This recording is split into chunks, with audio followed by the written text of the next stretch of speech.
This is the sad tale of the township of Dogville. Dogville was in the Rocky Mountains in the US of A.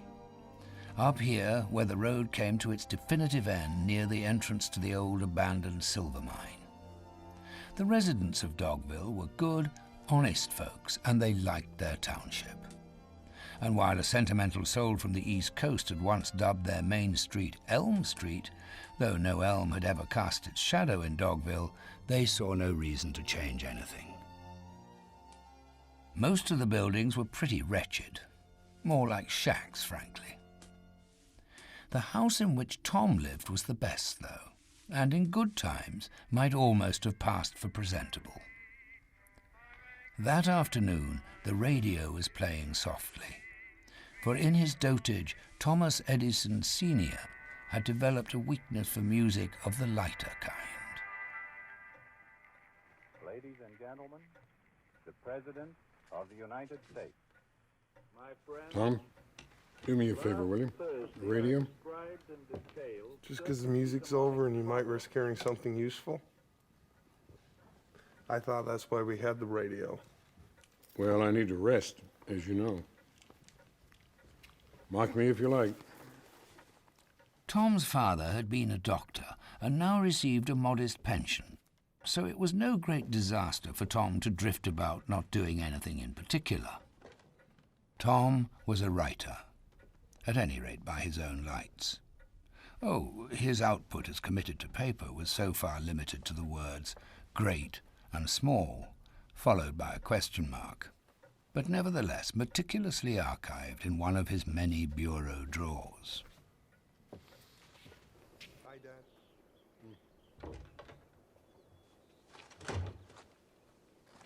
Evening, Master Tom. Evening, Master Olivia. You don't forget about the meeting tomorrow. No.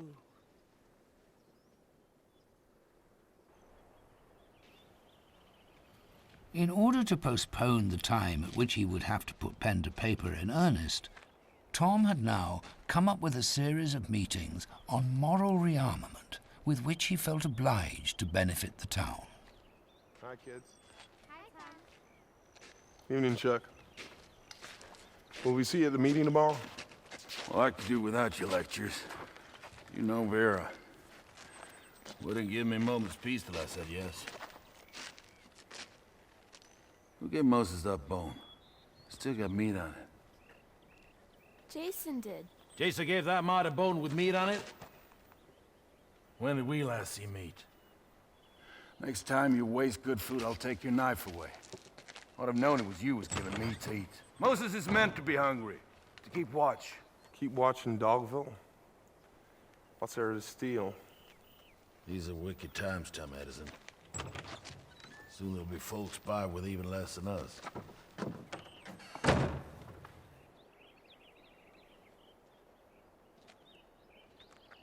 Indeed, Tom was busy enough, even though, formally speaking, not yet busy with writing per se. And if a body found it hard to grasp what profession he was busy at, he'd merely reply, mining. For although he did not blast his way through rock, he blasted through what was even harder, namely the human soul, right into where it blistered. Hey, Martha. Hello, Tom. Listen, they're all coming, so you just have those benches ready. Yes, they're ready.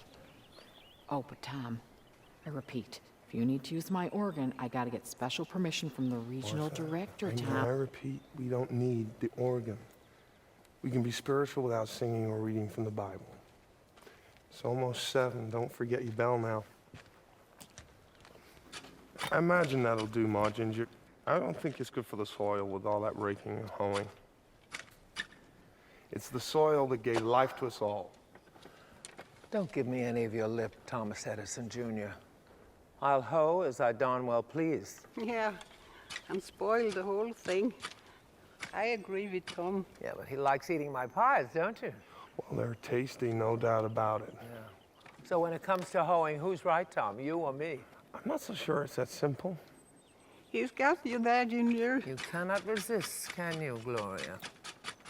Hey, Ben, I'll get the doors. I'll be fine, Tom. Is there any news from the freight industry? Is everything going to hell there, too? Don't poke fun at the freight industry.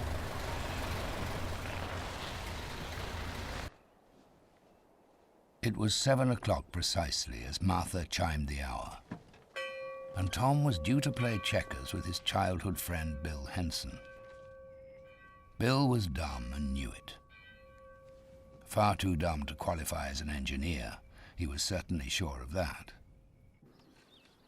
After listening for a while to the pile driver down the valley that Ben insisted was working on the foundation of a new penitentiary, Tom headed for the Henson home in order to inflict upon Bill yet another humiliating defeat at checkers. Some folks might say the opportunity to meet Bill's older sister Liz was more of a draw than the checkerboard, and they might be right.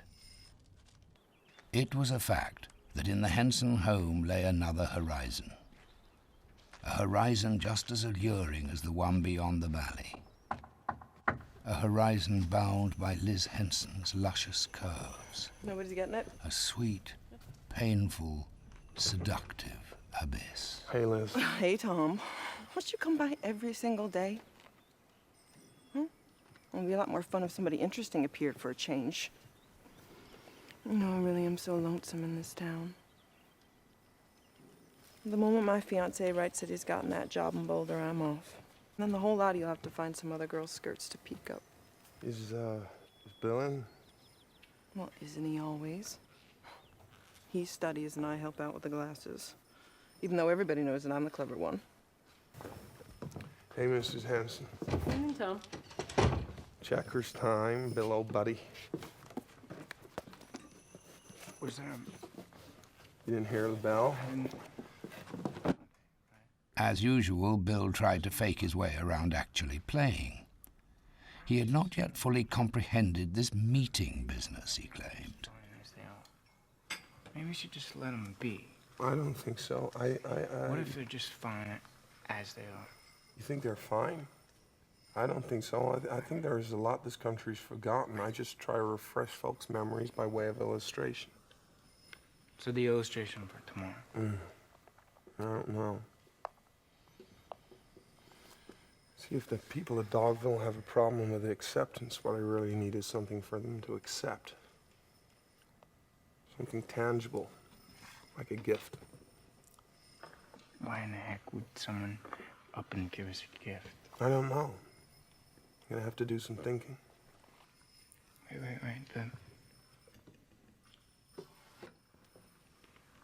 We're missing a piece. We won't be able to play.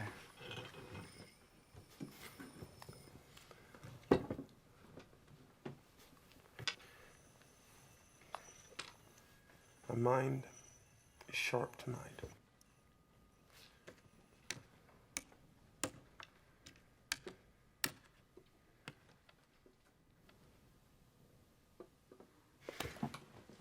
Night, Bill.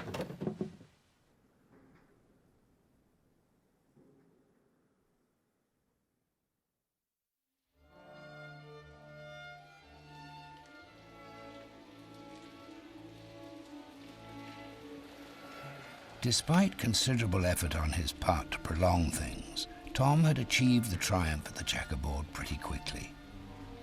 It had started to rain, and the wind had become a regular gale when Tom strolled home through Elm Street. If Tom were to prove that the citizens of Dogville had a problem receiving in his lecture the next day, he sorely lacked an illustration. A gift. Bill might have been right. It hadn't exactly rained gifts on this particular township.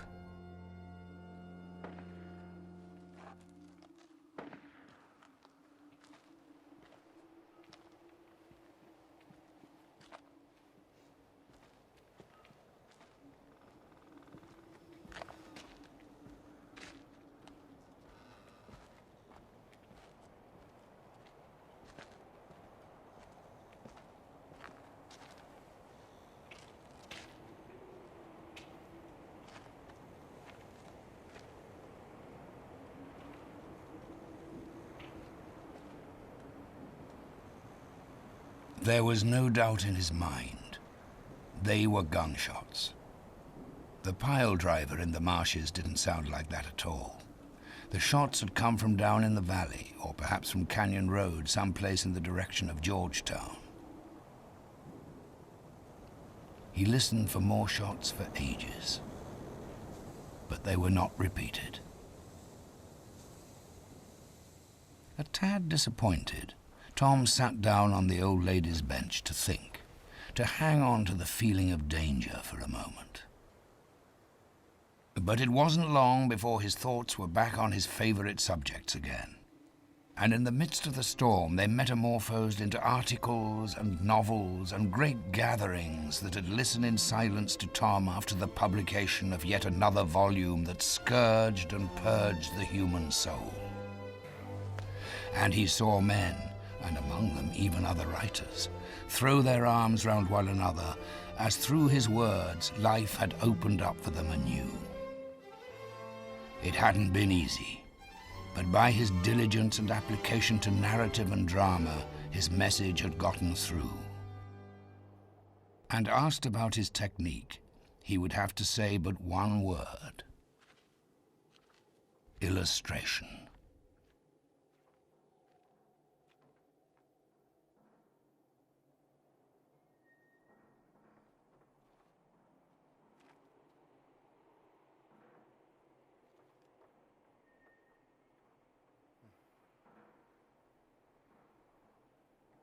Tom could have spent another half hour or more on the bench, but another unusual noise roused him. It was Moses barking. Oh, that wasn't unusual in itself, but it was the way he barked that was new. His barking was not loud, but more of a snarl, as if the danger was quite close at hand and not merely a passing raccoon or fox. As if the dog was standing face to face with a force to be taken seriously. Hey, lady! I wouldn't go up there if I were you. I know the mountain well. Doubt if I'd get away with my life. It's a very nasty drop.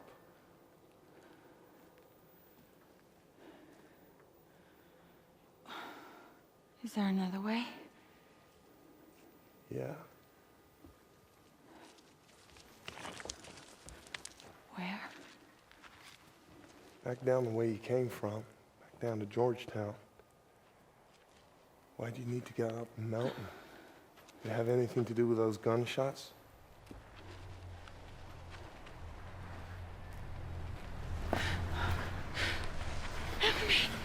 Help me, please. Here, hide in mine. In there.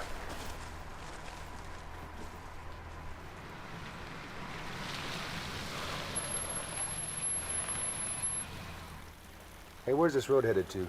Nowhere. It's a dead end. If you want to pass, you'll have to turn around, go back by way of Georgetown. This place, it's called Dogville. Dogville? Yeah. Well, figures. Stupid name if I ever heard one. Hey, we're looking for somebody. Oh, really? Who might that be?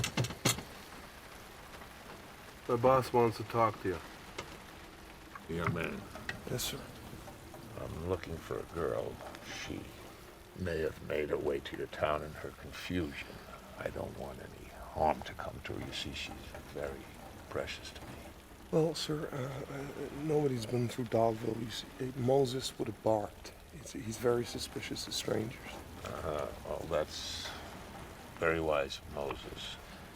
Please take my card, and if perhaps you see a stranger, then give me a call. I am in a position to offer a considerable reward. Yes, sir. Thank you. Say, was it you that fired those shots?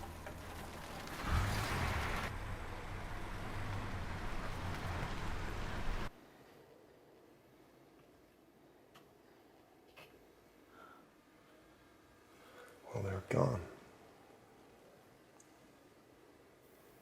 Want to come out now?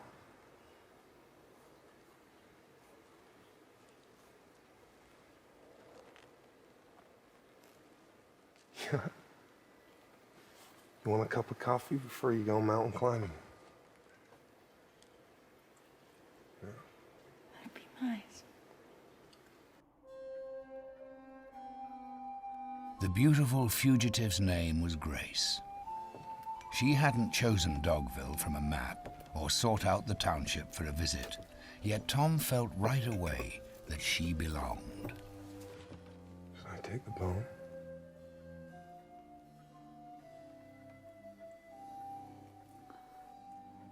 She could have kept her vulnerability to herself, but she had elected to give herself up to him at random. As, yes, a gift. Generous. Very generous, thought Tom. You gonna eat?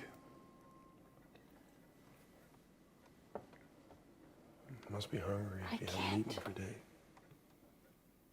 I don't deserve that bread. I stole that bone. Never stolen anything before. So now I have to punish myself. I was raised to be arrogant.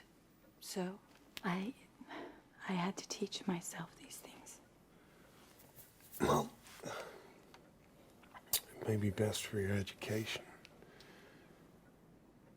But Grace, in this town, in these times, it's very impolite not to eat what's set before you. I'm so sorry.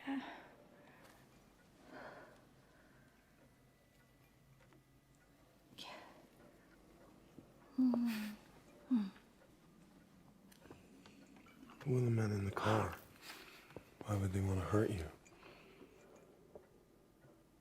The man in the back of the car, he's the boss. I saw his face. Give me his telephone number. Told me to call if I saw you. I'm sure he'd offer you a big reward if you told him where I was. Yeah.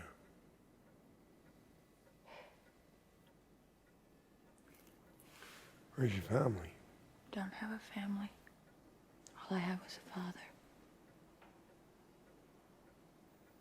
Those gangsters took him away from me.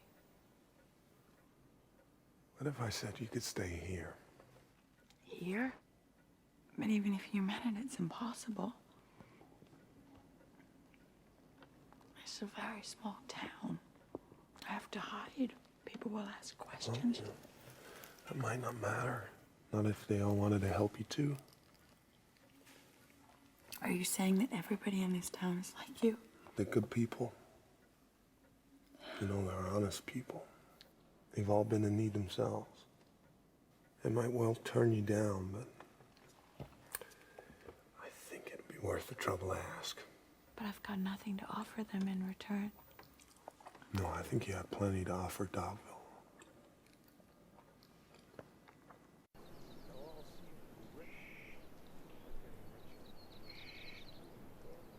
To call the mood of the audience at Tom's moral lecture in the mission house the next day enthusiastic would have been going too far.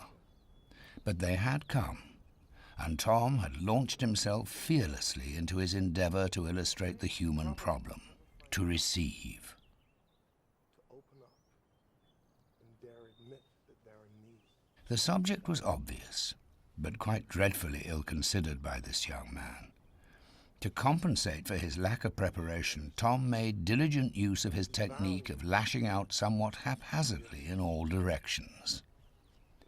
His father peered around covertly to gauge the mood, and sensing that the assembly was not entirely happy with his rather direct criticism, he decided to forestall any protests. No, I'm sure that you wish us well, Tom. But of any town, I believe this one has a very fine sense of community. Living side by side, we all know one another. I'm a pretty fair judge of character myself. But honestly, Tom, you've done it again. Made us come here to listen to a lot of nonsense. What do you think you are, some kind of philosopher? Observant, that's what I am. Lazy, I would say. We shovel snow together. You shovel snow together? Yeah. Every household clears their own front walk. I gotta allow that Tom's right on that. The roads don't get cleared properly. I'm sorry, Tom, you're gonna have to come up with something better than that. The whole country would be better served with a greater attitude of openness and acceptance. You're not suggesting that we all wouldn't help out if somebody needed help. No, that's We not would. the point. That's not the point. Care for human beings up here. We'd probably never find out.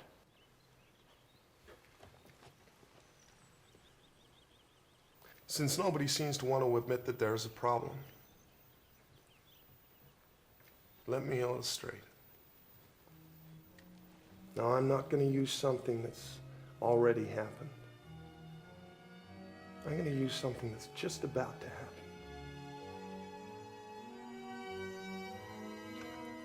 And after providing a quick summary of the events of the previous evening to the astonished people of Dogville, Tom went down to the mine to retrieve the fugitive from her hideaway.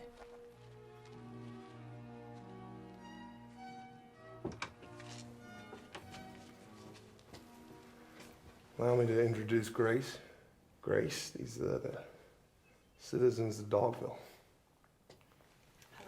Hello.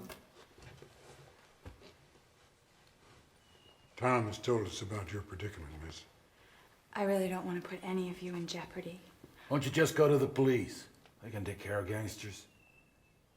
It's their job. I don't know that that's such a good idea. In the transportation business... These men, they have powerful connections. Even with the police. You think we should give sanctuary to a fugitive? A fugitive that gangsters want to get a hold of? Well, that would put us in a pretty pickle. Easy, Claire. Think of your asthma. Well, Dogville's a good place to hide, that's for certain. Exactly. The only way up here is Canyon Road.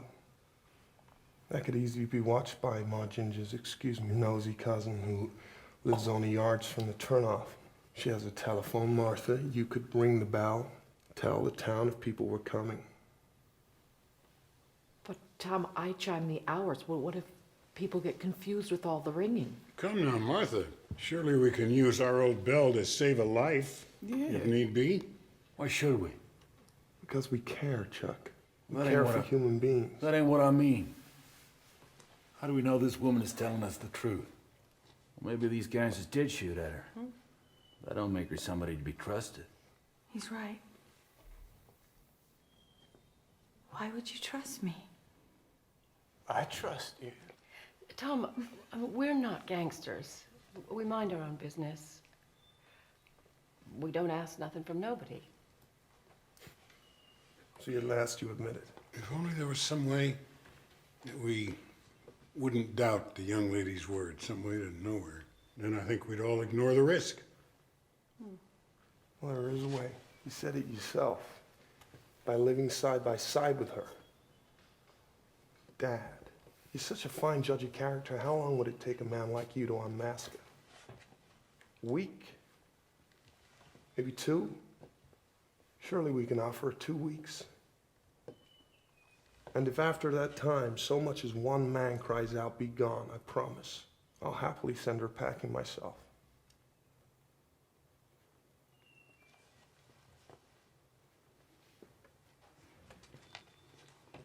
Well, if Master Tom think this is right for us and for the community, then that'll do for me. Might be young, but his heart is right, and I've known his heart for as long as it's been beating.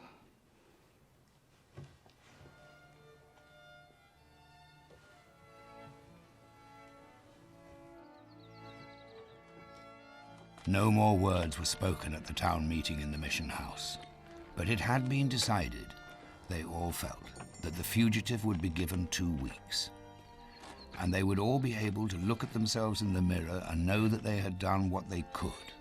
Indeed, and perhaps more than most people would have done. So, that very afternoon, Tom took Grace on a stroll down Elm Street to introduce her to the town he loved. Well, this is where Olivia and June live. June's a cripple. They live here as a token of my dad's broad-mindedness. Chuck and Vera, they have 7 children and they hate each other. Next door we have the Hensons. They make a living from grinding the edges off cheap glasses to try and make them look expensive. Moving on, we have Jack McKay.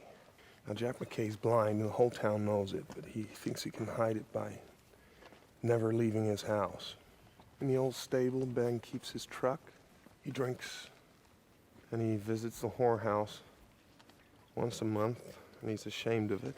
Martha, she runs the mission house till the new preacher comes, which will just never happen. And that leaves Ma Ginger and Gloria. And they run this really expensive store where they exploit the fact that nobody leaves town. Used to leave go vote, but since they put in the registration fee, it's about a day's wages for these people. And Dogville didn't feel the democratic need anymore. Those awful figurines say more about the people in this town than many words. If this is the town that you love, then you really have a strange way of showing it. All I see is a beautiful little town in the midst of magnificent mountains. A place where people have hopes and dreams, even under the hardest conditions. And 7 figurines that are not awful at all. Calling Dogville beautiful was original at least. Grace was just casting one more look at the figurines she herself would have dismissed as tasteless a few days earlier, when she suddenly sensed what would best have been described as a tiny change of light over Dogville.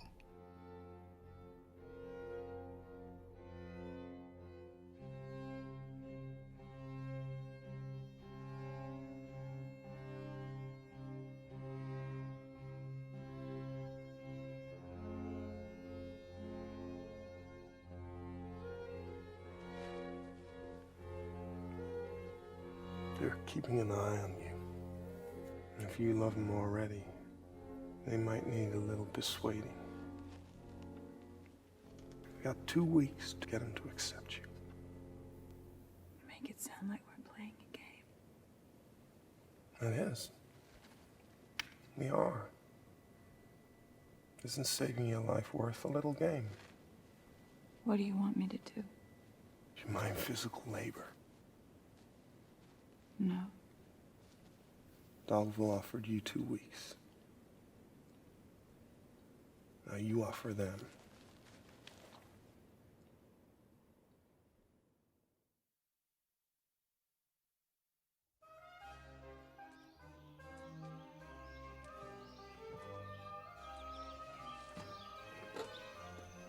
The next day was a beautiful day in Dogville. The tender leaves on Ma Ginger's gooseberry bushes were unfurling despite wise Tom's misgivings as regards her gardening methods. But more than that, this first day of spring had also been picked to be Grace's first ever day of work, the day in which she was to set off around Dogville and offer herself 1 hour per household per day. Excuse me. I'd like to offer you my help, if there's anything that you need. Yeah, carburetor that don't leak. All right, here, I'm gonna take that. Maybe I could help around your home. I don't really have a home. It's just the garage. Oh. I'm in the freight business. The road's my home. I'm ready. Good morning. Miss Olivia's got a home. She's looking to help out in somebody's home. A cleaning lady for a cleaning lady? You be talking nonsense, Mr. Ben. Good day. All right. See you later on. And off Ben went to Georgetown with the weekly shipment of glasses that Mr. Henson had so laboriously cleansed with his polisher of any trace of their cheap manufacture.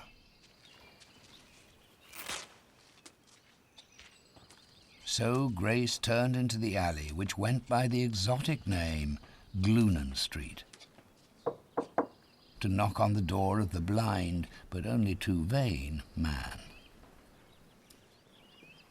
Yes? Good morning, Mr. McKay. My name is Grace. I was wondering if there's anything I can do for you. Oh, that's very kind of you, Grace, but, I was thinking that perhaps because of the situation that you're in. what situation am I in? Well, you're on your own. Oh. I've been on my own for so long. Anything that you might need. I'm sorry. Have you ever noticed the wooden spire on the roof of the mission house? At 5 o'clock in the afternoon, it points a shadow at Ginger's grocery store. Right at the O in open on the sign in the window. Maybe it's telling people that it's time to go shopping for supper. Goodbye, Mr. McKay. Goodbye, Grace. Grace's interview with Jack McKay proves sadly symptomatic of the attitude in Dogville. Reserved but friendly, not without curiosity. Only Jack had expressed his no concisely and precisely. Martha needed a monologue almost an hour long to arrive at the same conclusion. Oh my goodness, I'd have to think of work for you to do because I barely have enough work myself. So not very much later, Grace had ended up next to Ma Ginger's gooseberry bushes in a mood that was not particularly good. She could not tell a gooseberry bush from a cactus, but the meticulous order in the yard appealed to her, such as the metal chains placed there in order to shield the second and third bushes, lest anybody decided to make use of the deplorably time-honored shortcut to the old lady's bench. Grace pulled herself together and headed towards the store. Hello. Hello. We don't need any help here either. I told that to Tom. Well, doesn't matter anyway because there's nothing I can do. I've never worked a day in my life, so. You know, if you put some aloe on those hands of yours, they'll be better by the morning. It's the wood shavings. I really do hate them. But I do believe I'll take your advice. Your hands are surely the most alabaster hands I've ever seen. Oh, here comes Tom. How lucky we are. I'll live. Oh, hello, Tom. Grace. How's it all going? Not very well, I'm afraid. Really? No, nobody needs any help. Well, I thought that might be the case. His plan to make everybody like me has run into a few problems because nobody wants me to work for them. I would really like to offer something in return. You're all running a terrible risk having me here. I mean, I'm willing to learn. There must be somebody who needs help. No. Mr. McKay's sight is not so Yes, good. I went to Mr. McKay. I went to Martha and to Chuck and Vera's, and nobody seems to need any help. They all think everyone else needs something and not themselves. Funny, that's exactly what Tom said. I suppose he's pleased. Well, Just to prove him wrong, maybe you can lend a hand here. But Ginger, there really isn't anything we need done. perhaps there's something you don't need doing. Anything we don't need done? Something that you would like done, but that you don't think is necessary. What on earth would that be? Maybe the gooseberry bushes. Oh, the gooseberries are just fine. Thank you very Oh, much. not yours. The ones that planted themselves in the tall grass. We don't grow anything there. Exactly. Bit of tidying up. Who knows? Those bushes might one day bear fruit. Yeah, that's true. That's true. Who knows? All right, girl. Those alabaster hands of yours are hereby engaged to weed the wild gooseberry bushes. There you go. Thank you. Around, like this, you see. Go like that. Anything too close to them, just be careful, that's all. Oh. There you go. Oh. After a few of the wild little gooseberry bushes had given up the ghost in the care of Grace's as yet unpracticed alabaster hands, things began looking up with the weeding It's a quick study. and the town. In fact, it turned out there were not so few things that the other townsfolk of Dogville didn't need doing either. As Ben had no home, Grace's domestic experiments were absolutely things he didn't need. But he put up with them anyhow, appearing with astonishing punctuality when the act of domesticity had been completed, no matter how unpredictable business hours in the freight industry might otherwise have been.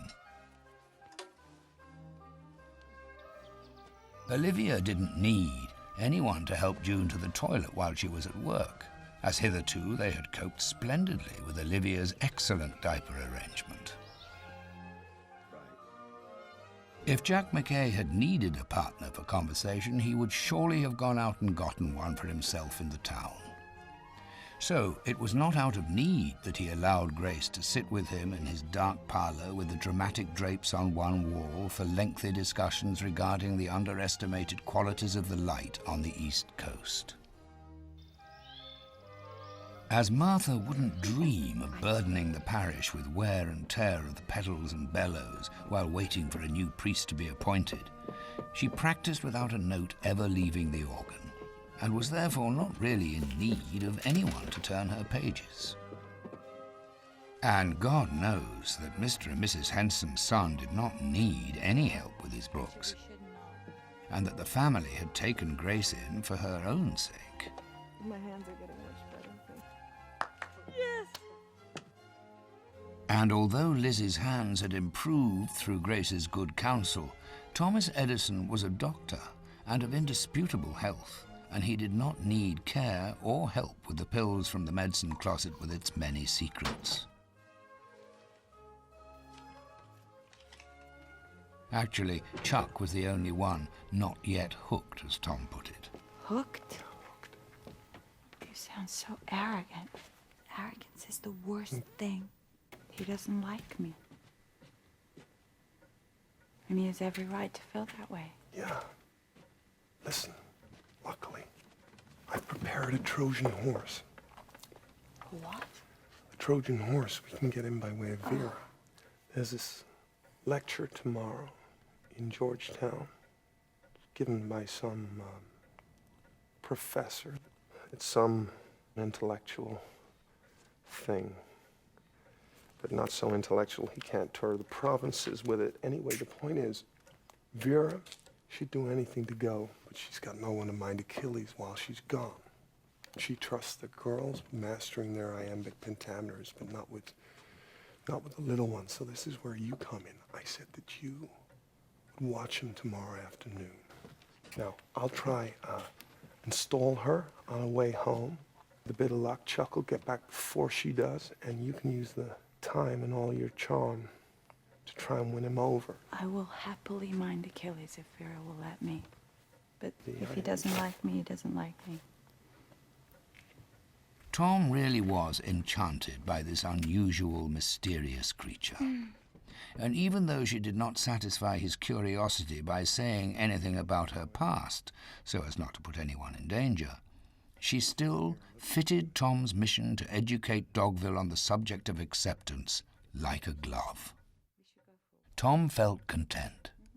Grace had been dangling over the edge, and he had been the one to pull her back onto the path. It gave him a fine sensation of mastery, new for him in terms of the opposite sex, and his feelings unleashed the best in his burgeoning love.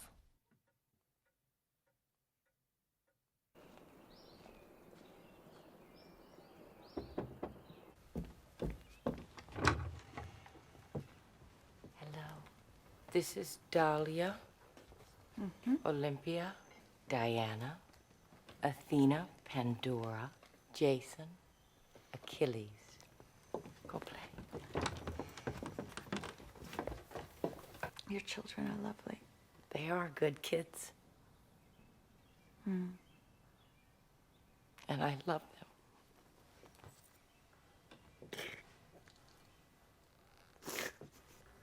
Please don't say such nice things about the kids. I cry too easily. Both in sorrow and in joy. Okay, Vera. Oh, hi. Sure you are?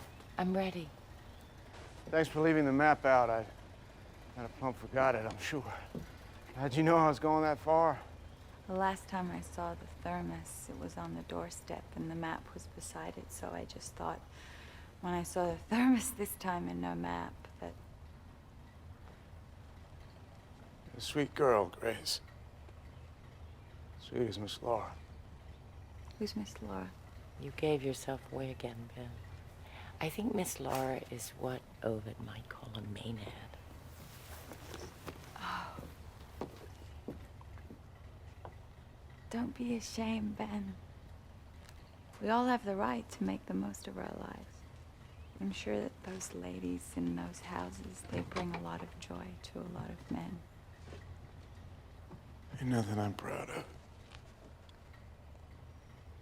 Really ain't. It's all right.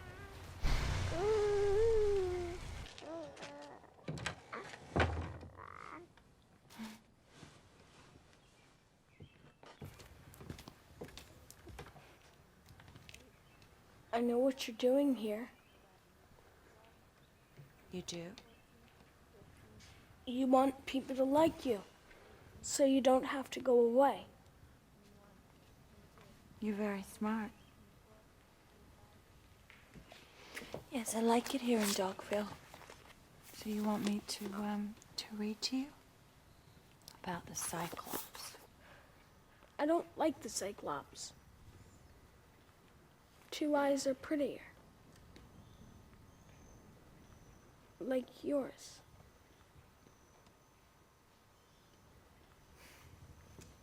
If you want my ma to like you and let you stay, you just have to be nice to me. Maybe you should help me clean up instead. Ma Come on. says I don't have to work. Except in my head. Oh, but what about if I ask you? Please? Okay.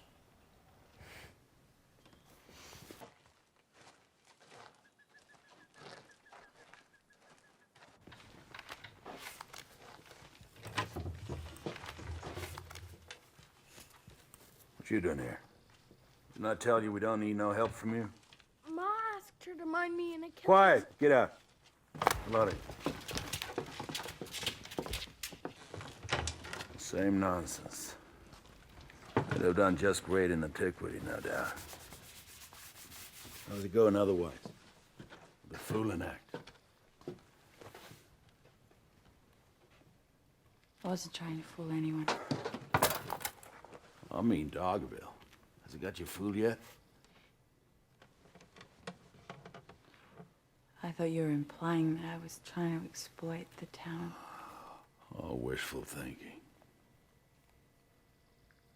This town is rotten from the inside out.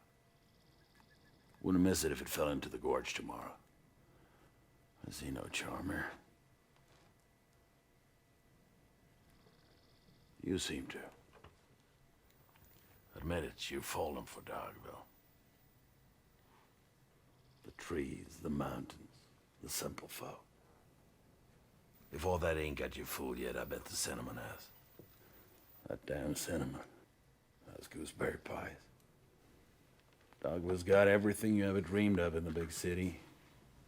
You're worse than Tom. How do you know what I dreamed of?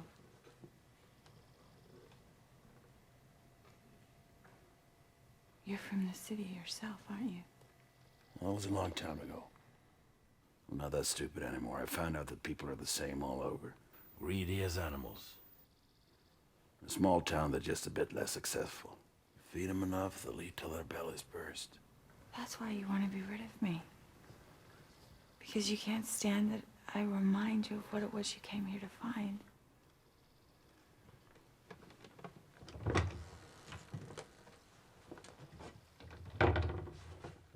I'm telling you for the last time to get out of my home.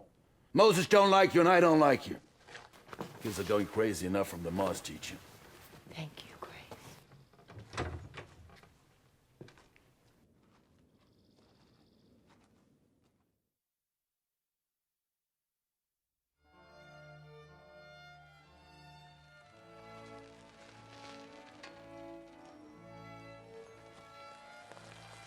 The 2 weeks had passed far too quickly. Grace had enjoyed herself. All she could say was that she was fond of them all, including the folk who had greeted her with reluctance and hostility. Even though she might not have won everybody over completely, or even halfway, as Tom put it. She cared for Dogville, and she had shown the town her face, her true face. But was that enough? During Jack McKay's long lecture that evening, she had found herself in a heart-searching mood. Whether heart-searching or concern for her future was the cause, the result was that the otherwise so lovable Grace indulged in a pretty shady piece of provocation. So, you agree that the windows in St. Bridget's, and the first time you saw them, didn't live up to their reputation? Mm-hmm. No, I don't think it's the position of the church itself. No, maybe it's the light in Los Angeles and the mosaic glass in those windows. They kind of collide. I remember thinking that. I think we've talked long enough about the way we remember seeing things. Don't you? Why don't we talk about something that we can see right now? There's not much to see around here. Wretched town. Why don't we talk about the view? Well, I don't go out much. You know, the sun, my skin. Yesterday I was walking in Chuck's apple trees. If you go right up to the edge of the cliff, you just manage to peer around Ben's garage, and you get a view of your house from the side facing the gorge. Well, I didn't realize that there was windows behind there. Huge windows. It must be a wonderful view. Would you mind if I opened them?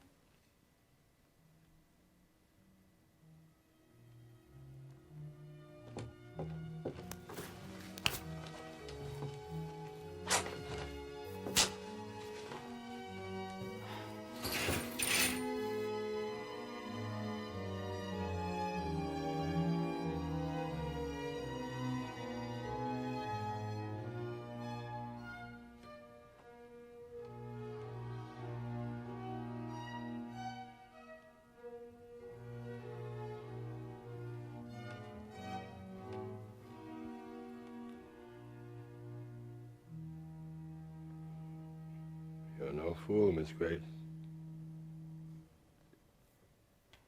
You're no fool. You probably see that those curtains are hard to open. I'm sorry. And obviously concluded it's because I'm sorry. they're not used very often. But the view is good. Entrancing even.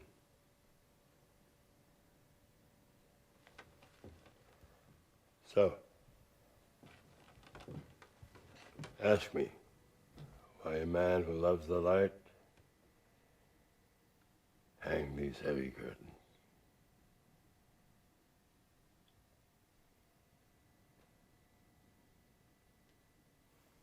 Yes, I'm blind. Not weak-sighted, not myopic, blind. So, please go.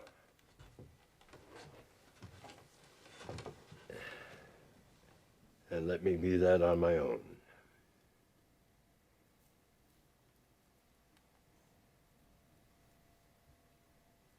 In Switzerland, they call it the Alpengulen.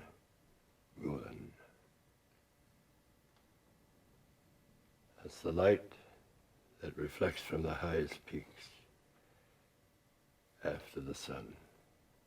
goes down behind the mountains. And now it's gone.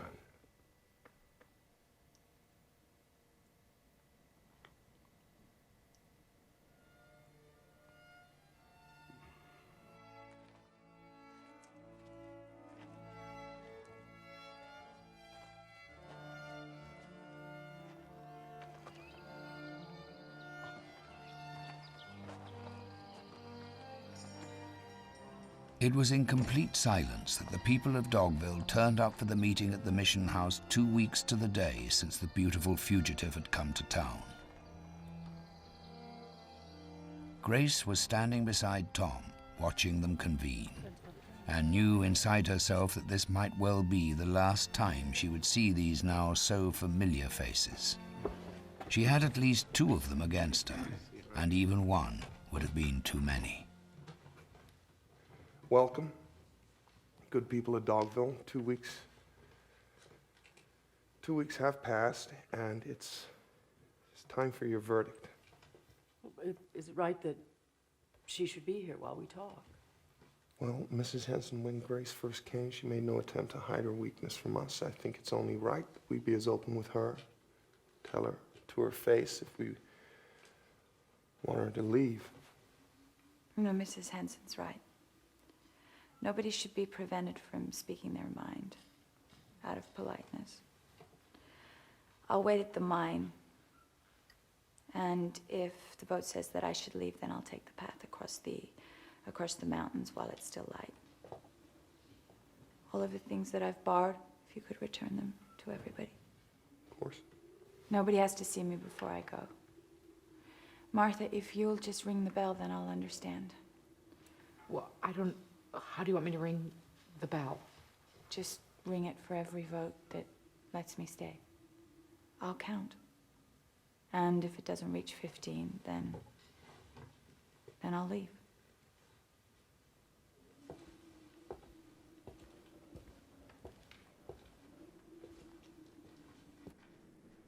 Tom is anxious to speak in her behalf, but I think he's had his allotted time. We know his view. We respect it. And now he must respect ours. Grace pulled her bundle out from under the bureau to change into her own clothes, only to discover that somebody had been in it and left a loaf of bread. Next to it was a folded sheet of paper. It was a map Tom had drawn. He had known where the bundle was and had put it there. It showed the path across the mountain, and all the dangerous spots were furnished with witty, horrific little sketches. But there was more. Several people had had the same idea. They had eased gifts into the bundle for her. Jason's beloved little penknife lay there, all polished and shiny, and a pie from Ma Ginger and Gloria, and some clothing and matches and a hymnal. Grace opened it at number 18, where Martha always had trouble with the fingering. And between the pages lay a $1 bill. Martha alone could not have afforded it. Grace had friends in Dogville, that was for sure. Whether they were few or many did not matter a jot. Grace had bared her throat to the town, and it had responded with a great gift. With friends.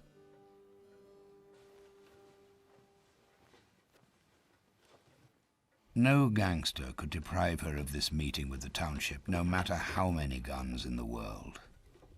And should the strokes of the bell not reach 15, she knew now that she meant something to the town, and that her stay had been of significance.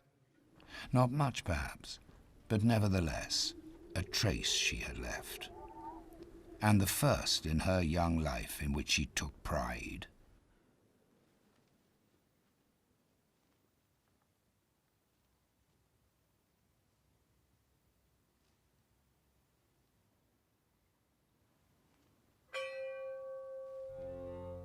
Grace stiffened as the bell began its toll.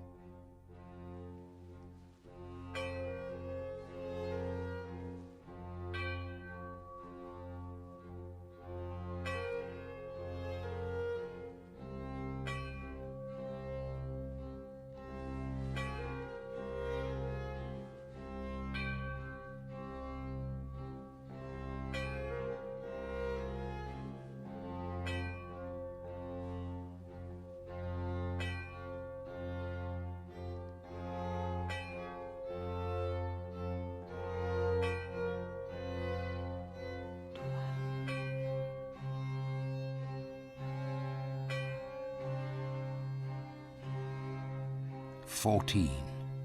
Grace counted. So McKay must have voted for her after all. And if so, why not Chuck too?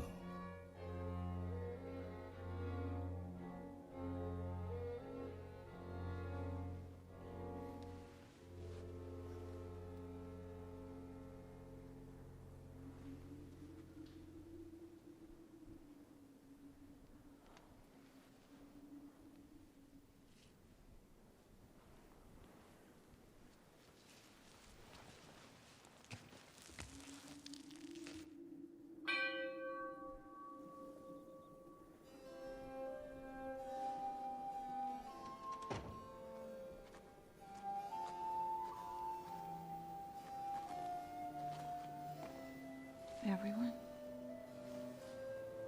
Chuck. Chuck. Everyone. I think they like you here.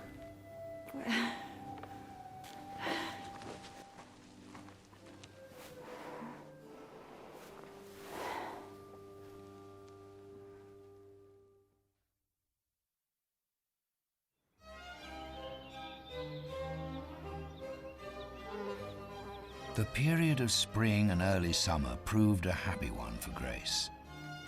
Martha rang the hours, conducting her through the day, so she could serve as eyes for McKay, a mother for Ben, friend for Vera, and brains for Bill.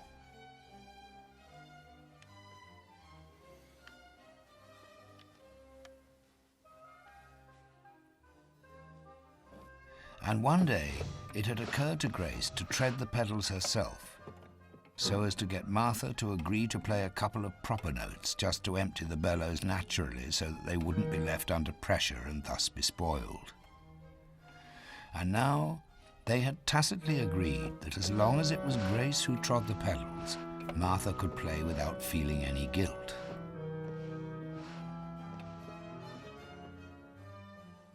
To Tom's pop, the old doctor, who imagined he had a new ailment every single day and was thus increasingly addicted to the simpler coordination tests from his medical school days, she had to be severe, telling him that there was nothing wrong with him.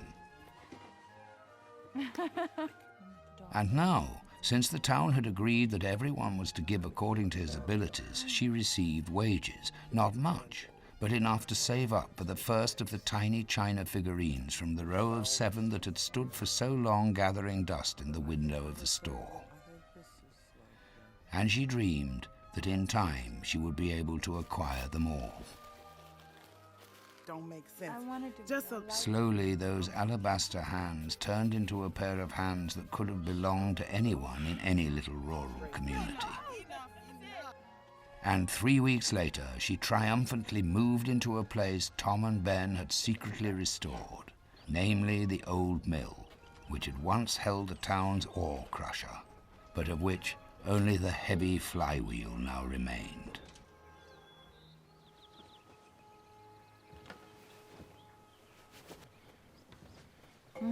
Thanks. That's what I'm talking about with the freight industry. This Laura had thrown that out was no use to anybody. And this good thing in the wrong place, but my truck, you know, shouldn't poke fun at the freight industry, that's all. No, you're right, Ben. They shouldn't.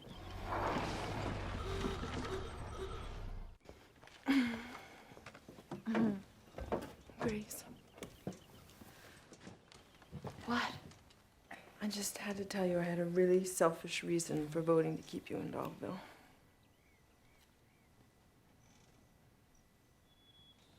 What was it? Well, it was such a relief when you turned up. And you were the one all the men had eyes for. You know, Tom and them. I've had to put up with it for so long. Frankly, I just didn't have the energy for it anymore. I'll always have eyes for you, Liz. You know that. They will. Well, you're beautiful. Thank you, Grace.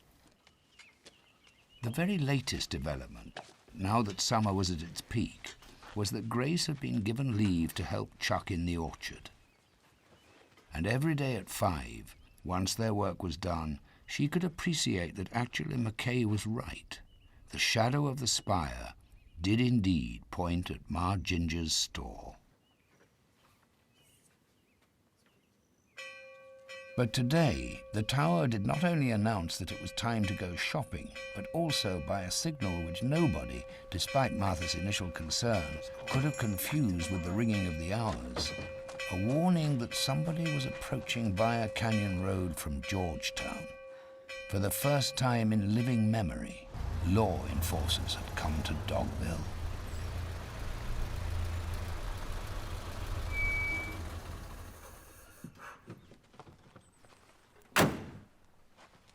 Good evening, sir. This the whole place? There at town hall? No. I got me a notice to paste up. Well, we got the mission house. What do you? Sure. What you do? Missing? That's all it says. I guess somebody's been missing her. Heard tell she was last seen around here. We're putting these things up all over the county. If somebody sees her, they ought to go to the police? I guess that's the idea.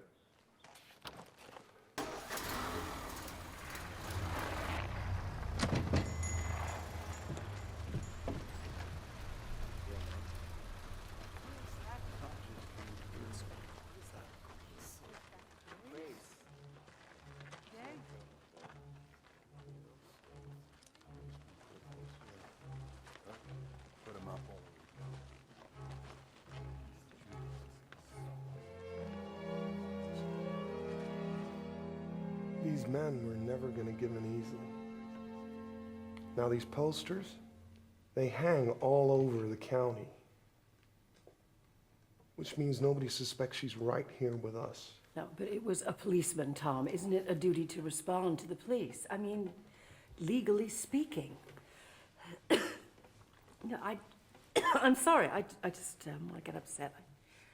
She's just a missing person. She hasn't done anything. He even said so. I think you should vote again. Why?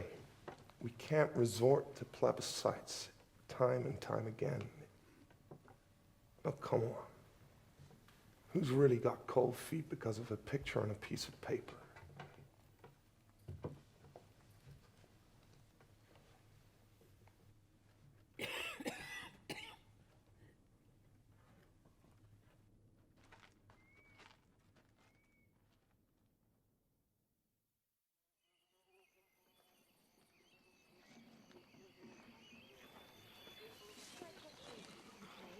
The 4th of July came, with huge clouds of seeds from some remote meadow gracefully floating down Elm Street in the early evening.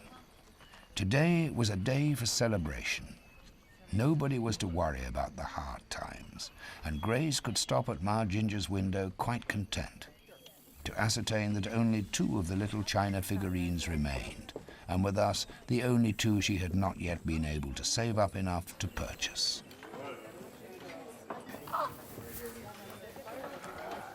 Looks great, girls. Mm-hmm.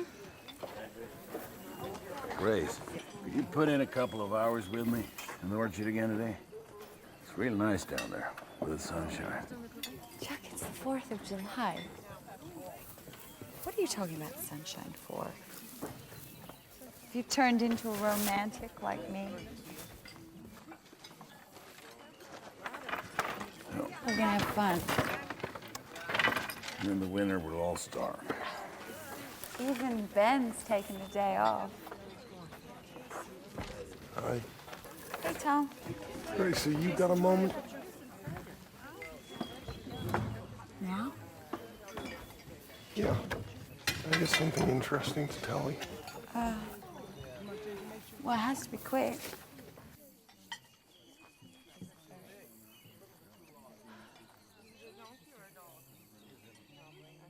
I got so much going on in my head. That must be very tiring for you. I think I've done a pretty good analysis of the folks in this town. And I think I understand them in a meaningful way. But when I come to decipher you, I get absolutely nowhere. You know, Liz is easy to read. And there was some attraction between us. But as I can see right through her, intellectually, I mean, I can see right through her. My desire is purely of a physical nature. But with you, it's more complicated. What are you trying to say? No, I should get it clear in my head first. I mean, Are you trying to say that you're in love with me? no, I wouldn't. Wait. Love it's not. It's a big word. Yeah.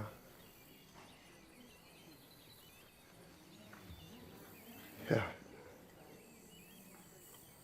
Well, that's good. Because I think that I'm in love with you too.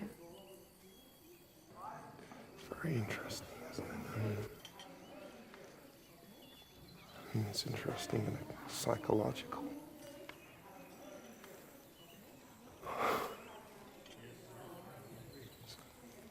Did they call you? I think they're calling you.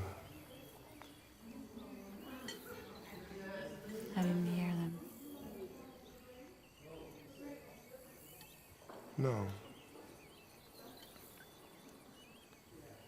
You should probably get back anyway. I'll see you at the wedding, that celebration. So.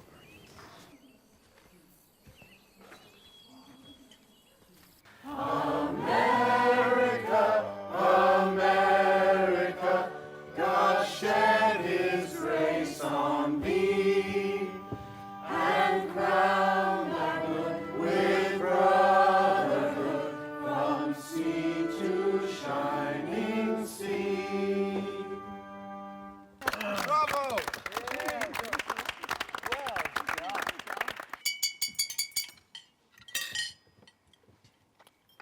This year, I didn't bring any notes with me, because I'm not going to pretend I could read them. Which brings me to a point I want to make. And that point is, you, Grace, yes, you've made Dogville a wonderful place to live in. Yeah, as a matter of fact, somebody tells me they ran into grumpy old Chuck on the street, and he was actually smiling. Yeah.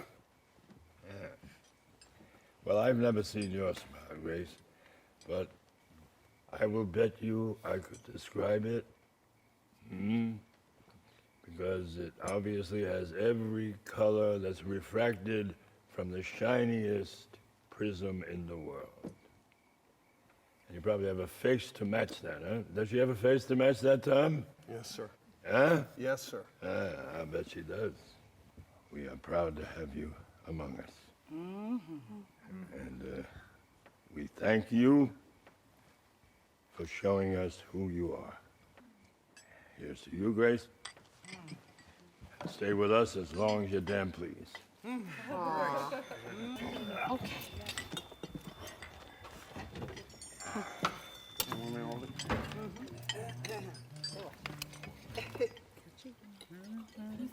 Thank you.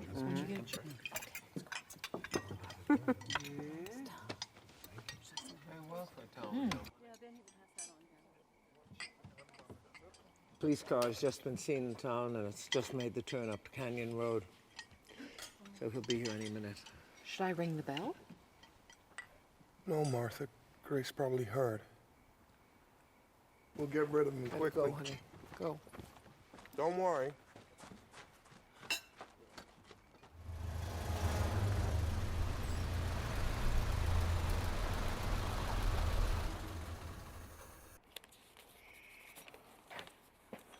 Should have been celebrating myself if this hadn't come up. Had to change this missing person notice. There's that lady again.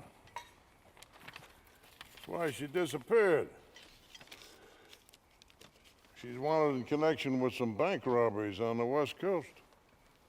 When did these robberies take place? Last couple of weeks. All right. You don't get much news up here, do you? My dad's radio only plays music. All I know is they say she's dangerous. And then anyone with any information about her should better call us pronto. That's the law.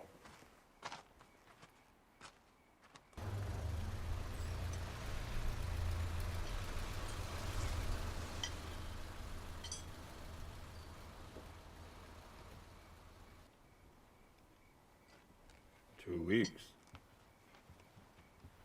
Can't be our girl, Tom. Oh, she's been here all the time.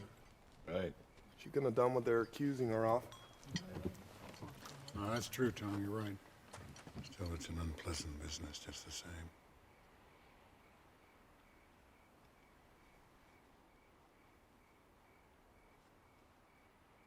Grace was the same, and so was the town. That the gangsters had fixed to have charges made against Grace in their efforts to neutralize her came as no surprise. But everything had changed a little, yet again. I'm telling you, you have exactly the same kind of little lump in exactly the same spot on the other side of your back. Really? I can only assume that it belongs on your body. But you are the doctor. So... Well, it's very unlikely, don't you think, that a cancer would develop in such precise symmetry? Mr. Edison, I mean, well, please, but, we you have know, been over this anything's so possible, many though, you know. times. I think you have to accept the fact that you are an exceptionally healthy, elderly gentleman. I'm going to rest just the same. I'll see you in the morning. I hope so. What? What did they say? Well, I couldn't really argue that anything had changed. But by not telling the police, they felt that they were committing a crime themselves. I think I should leave. No. Enough is enough. I suggested the opposite. You did? From a business perspective. From a business perspective, your presence in Dogville has become more costly because it's more dangerous for them to have you here. Not that they don't want you. It's just they feel there should be some counterbalance, some quid pro quo. That sounds like words the gangsters would use. But there's also more of an incentive for you to want to stay. See, with all those wanted posters hanging around the place, I can hardly think of anywhere else you could hide. So what's the counterbalance that you suggest? Right. Well, they wanted you to work longer hours, but instead, what I proposed is that you just pay a visit to folks twice a day now. That way it would seem that you're willing to contribute more without actually lengthening your day too much. It's just a way of heading off any unpleasantness.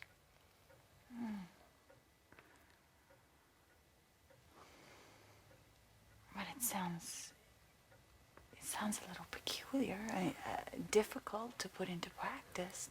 That's what I thought. But Martha, she said she'd ring her bell every half hour so you could keep track of your new schedule.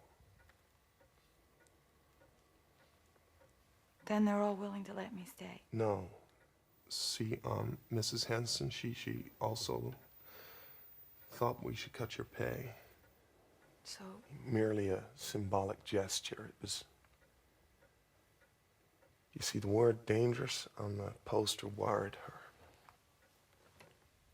I'm willing to do whatever it takes. If I have to work harder, longer hours for less pay, then I'm willing to do that. Of course I am.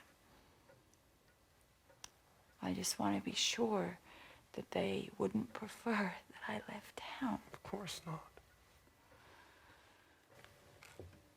You think this is for the best? I know it is. I have to get some sleep. My days are going to be much busier now. Sorry.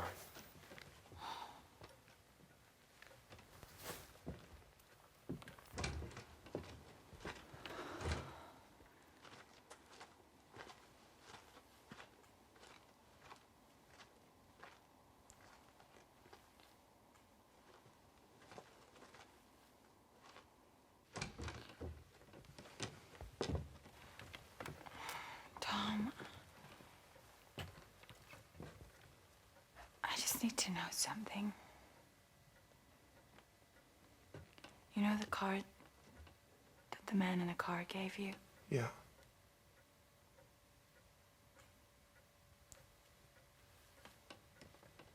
Did you show it to anyone? Come on, Grace. I burn it first thing. I am being so silly. Of course. It's all right. It's all right.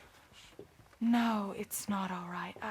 I hate it for you to see me like this. I can't bear that I'm doubting you. I'm sorry. Good night.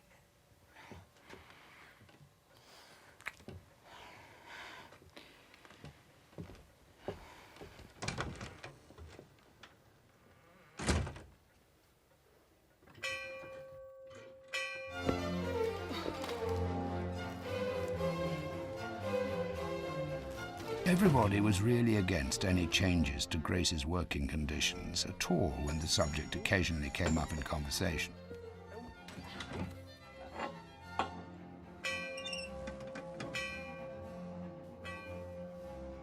Oh, Ben had declared in sympathy that he wouldn't accept any more work than before, and Grace was grateful for that, even if he was a bit drunk when he said so. Busy minutes became busy hours, and busy hours became busy days. And irrespective of whether they thought the idea of increasing Grace's services had any fairness and justification to it or not, it didn't seem to make anyone any happier. More to the contrary. Oh! Well, Grace, oh, you have to be more careful. I mean, Liz wasn't very careful either, but she didn't break our glasses. I think you need to understand that Mr. Henson works very hard to grind off any traces of the moles. And it makes the glass weak. I thought you knew that. It won't happen again. Of course, I'll pay for it. Well, no, of course not. You don't have to pay us for it. I mean, we'll get over it.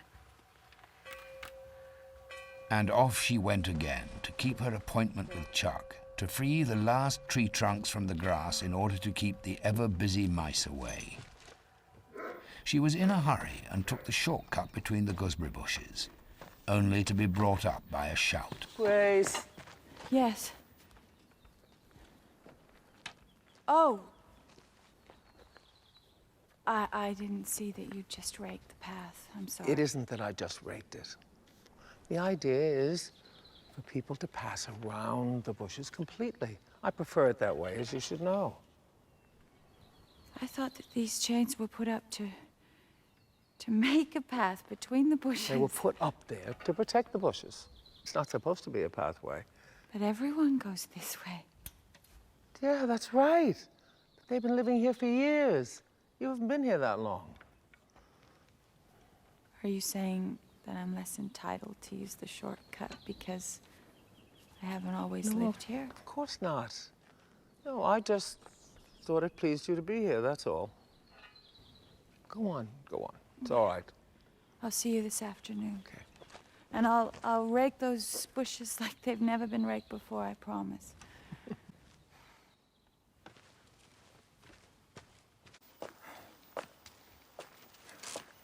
I'm sorry about that branch.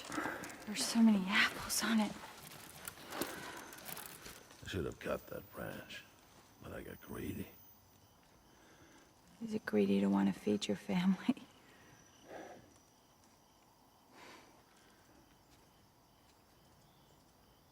How come you don't like me? Why do you ask me that? When I get close to you, you edge away. No, I don't. Well, you did so. When we were thinning the ceilings in the bottom row.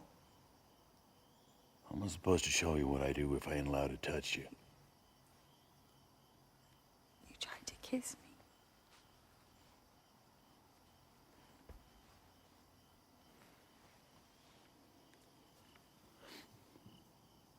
Vera never took any interest in the apples. She hates the orchard. This is the first time I ever met anyone who understood about the apples. Sorry it made me so happy.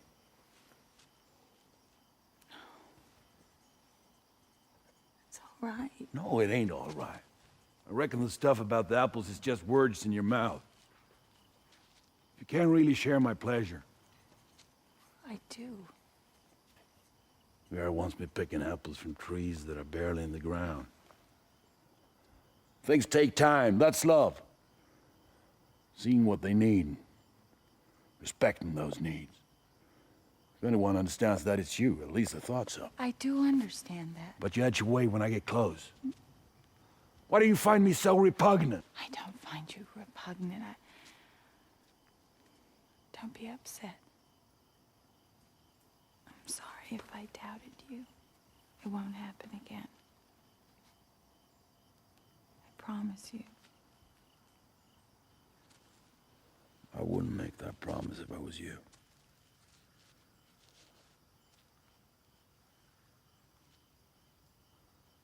When you fended me off, a thought came into my mind. It made me ashamed. Thought that you'd hate me for. I would never hate you. Never.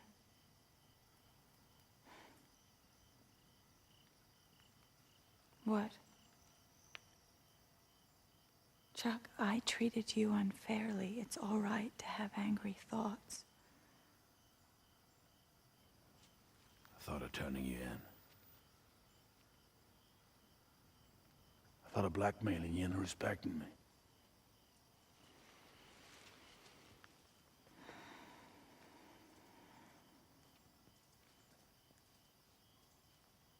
It means that much to you. It does, doesn't it? You've really been alone up here, haven't you? You haven't had anyone to comfort you. I should ask you for forgiveness.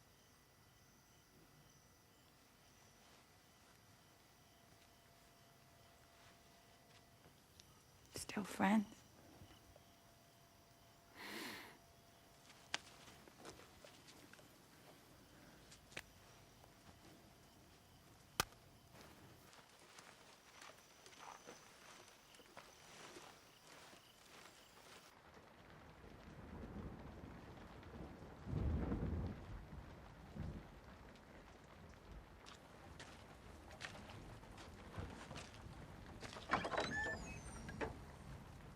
Sorry, you asleep?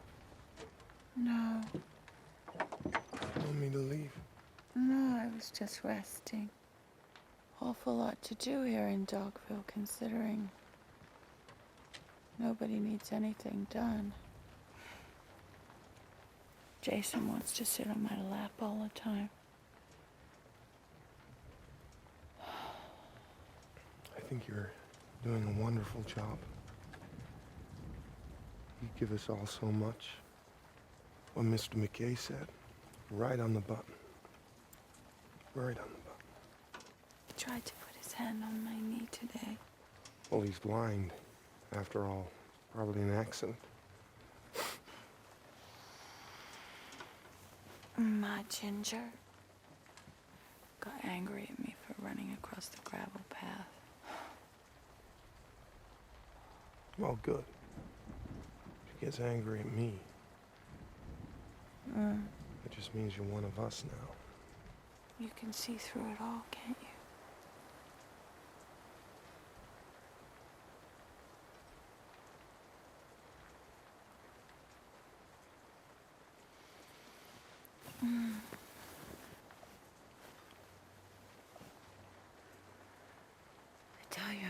asleep in 2 minutes.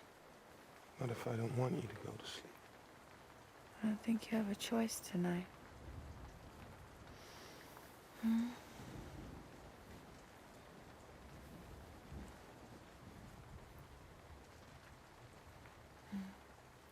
I do love you, Grace. I'm glad you love me. I love you too. I really do.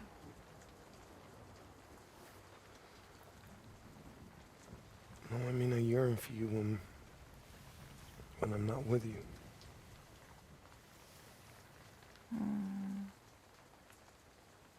I yearn for you even when we're alone like this. I yearn to be even closer to you, to touch you, the way that people... We have our whole lives ahead of us. The thing that I love about you is that you don't demand anything of me. That we can just be together. Yeah. Yearning will only make it better.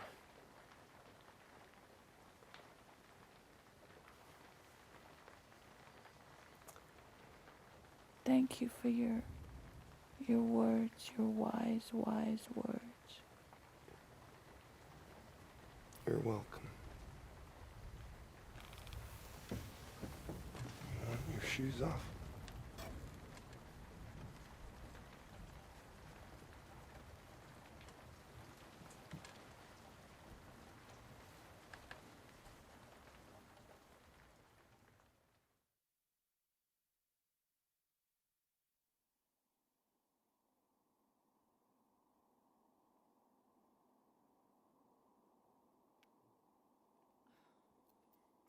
Jason, what are you doing here? That's wrong. The words have to be divided differently. Stop it! How's that for dividing the words? This is not a good day. Everybody should leave. Everybody except Jason. Jason, I want to talk to you alone. What is it? What's going on? I can be very bad. What? Bet my pa told you. I don't think that. I think there's another reason for this. I would love to have you on my lap all the time, but I can't, not with the others here. When somebody can't do all the things they'd like to do for others, sometimes the people they promised get mad. That's what Mrs. Henson says. Yes, that's true. I suppose I know why you won't let me sit in your lap anymore. Because I've been mean lately. Oh, come on. I'm sure you have your reasons for that. I've been mean to the others, too. Even baby Achilles. And he's so tiny, he can't put up a fight. It's not right. No, it's not. I got it coming to me. I know. I deserve a spanking. What? I should hit you? I'm not going to do that. Your mother doesn't believe in physical discipline. I'm not going to hit you. I know. She'd be awful mad if she found out you whipped me. Oh, I just said I won't do that, so... It's good having Ma on your side, right? It'd be pretty serious if she turned against you. I am the way I am. If people in this town don't like me, then there's nothing I can do about that. I feel bad I need to be punished. The fact is, I wouldn't have any respect for you if you didn't give me a spanking. I don't care how much fun you think it would be. I'm not going to spank you, Jason. In that case, when Ma gets home, maybe I'll just have to tell her you hit me. But I just said that I wouldn't. I reckon Ma'll take my word for it. If you give me that spanking, nobody's ever have to know.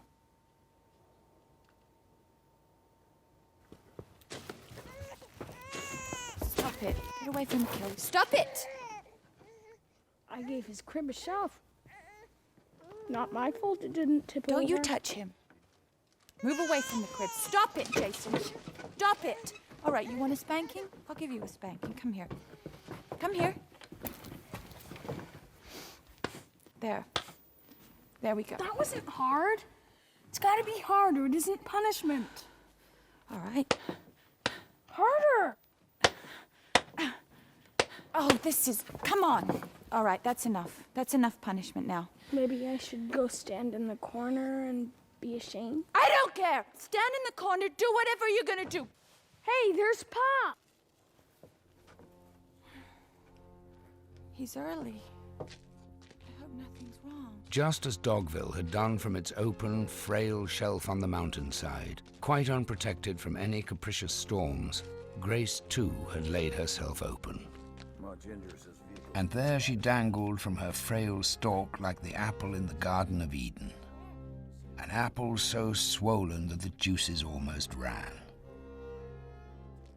And once again, the police had come to Dogville. I said I'd tell you. To save Martha the confusion about the ringing. But I forgot. They're already down by Canyon Road. The fellow in the other car is from the Federal Bureau of Investigation. You forgot? Yeah. It's a busy time for the apples, you know. FBI. We're most interested in hearing what I'd seen in the past 6 months. Anything related to that wanted poster. They asked me if I'd seen any signs in the woods of anyone camping out there. God only knows what that woman is capable of. You know she's not capable of anything. Well, that's what you say. Sure didn't sound that way coming from the laws. That's why I felt I had to tell them what I knew. What did you tell them? Well, I thought I'd seen something in the woods recently. An item of clothing, to be exact. Turned out it was just an old hat Tom had lost. It could have been this. John, give me... Expensive by the feel of it. And your initials on it. I imagine they'd draw the same conclusions from this as anybody would. I told the laws it will take me no time at all to find this piece of clothing. I reckon we got us 10 minutes, maybe 15, before they start knocking on doors. I wouldn't try to run away. Sure to see you. Why would I want to run away, Joe? I wouldn't try to holler either. Why would I want to do that? It wasn't me who wanted you here. You're far too beautiful and frail for this place. You tricked me into feeling that I meant something to you. It's your own damn fault. I need your respect, Grace. You have my respect, Joe. I want your respect. Don't...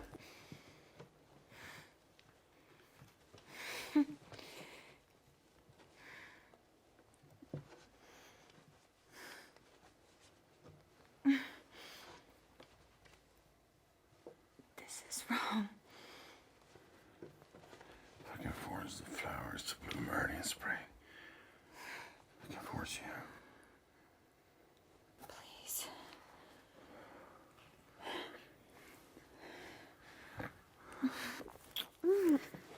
Ow! Stop it! Please, please don't. Please. Please, look at me. Look at me and talk to me. We're friends. You're my friend. No. Where's it? Stop it!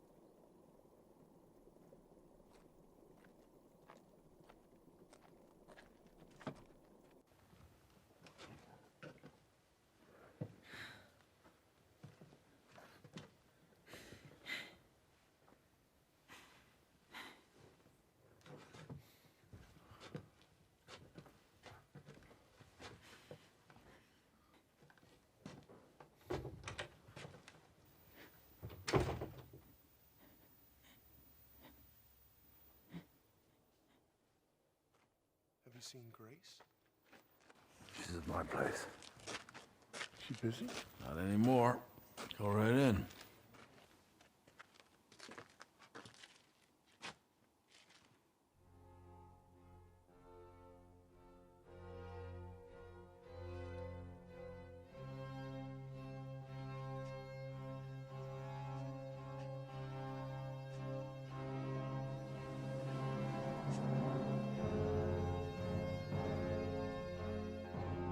Yet again, Grace had made a miraculous escape from her pursuers with the aid of the people of Dogville. Everyone had covered up for her, including Chuck, who had to admit that it was probably Tom's hat he'd mistakenly considered so suspicious.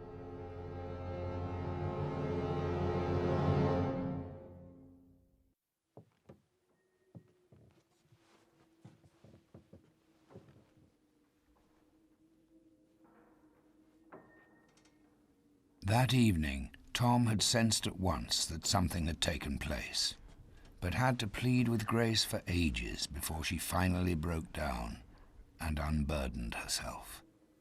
I have to confront him. I mean, No. I have no choice. No. No one will accept what he did to you. I don't Nobody. want you to. I came here with all these ideas and these stupid prejudices. And he's not strong, Tom. He looks strong, but he's not. I'm gonna start looking for a way to get you out of here.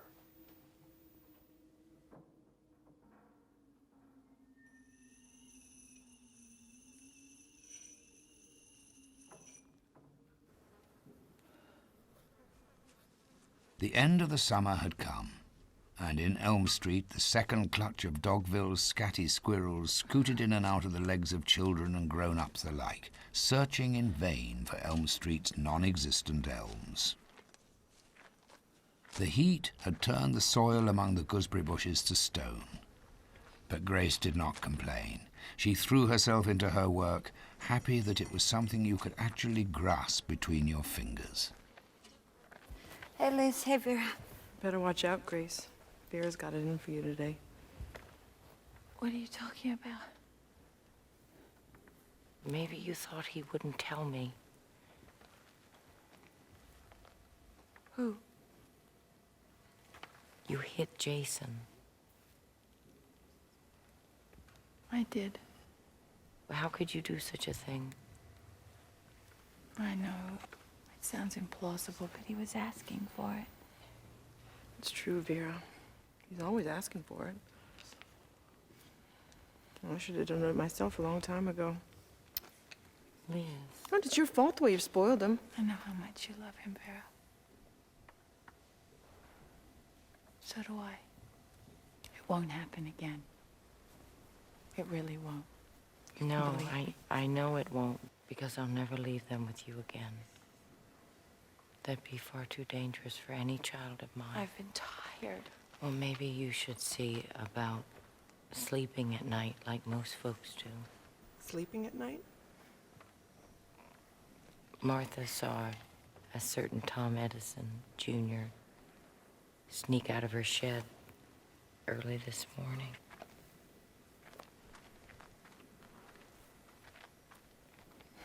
Grace, you won't hear anything from me about whipping that idiot kid. And I'm also grateful for you for turning Tom's wandering eye away from my skirts, but on the other hand, I expected more from you than that. But if that's the kind of thing you're after, then I'm sure with your innocent looks you'll do just fine in a place like Dogville. It's not what I'm after, Liz. Oh, no? We all saw you take his hand at the picnic. Maybe that wasn't flirting. Yes, maybe I was flirting.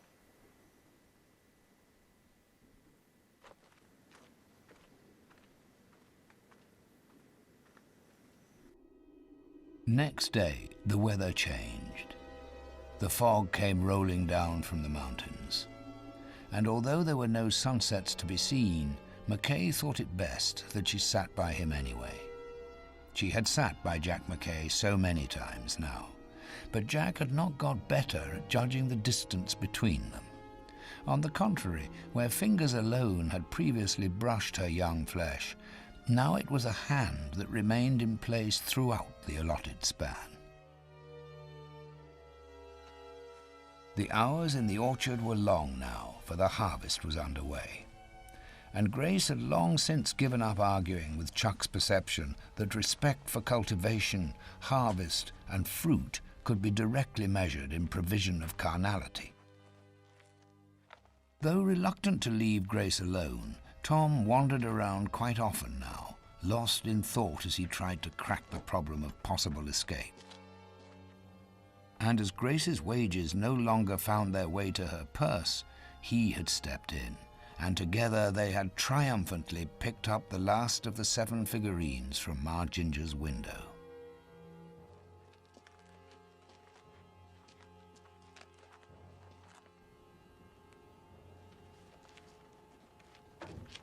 What's the matter? Nothing. The police on Canyon Road again? No. This is just girl talk. It's funny you should mention Canyon Road, though. Right, Martha? She was just there this morning. Yep. On the way home from church. You see so much more on foot. Mm. You know, when you're in a car, you never notice the apple orchard, for example. You can only see it from one spot on Canyon Road. That's right. You know that spot, Martha? Yes, I do. Yep. And did you stop there to enjoy the view this morning? It's harvest time, you know, in the orchard after all. The old masters always loved a good harvest theme, redolent with fertility, not to mention sensibility or even eroticism. But how silly of me to ask you that, Martha, because you already said you did. Mm. She saw you, Grace.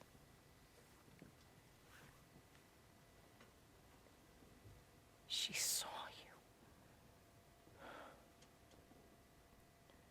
Behind this pile of broken limbs. With Chuck.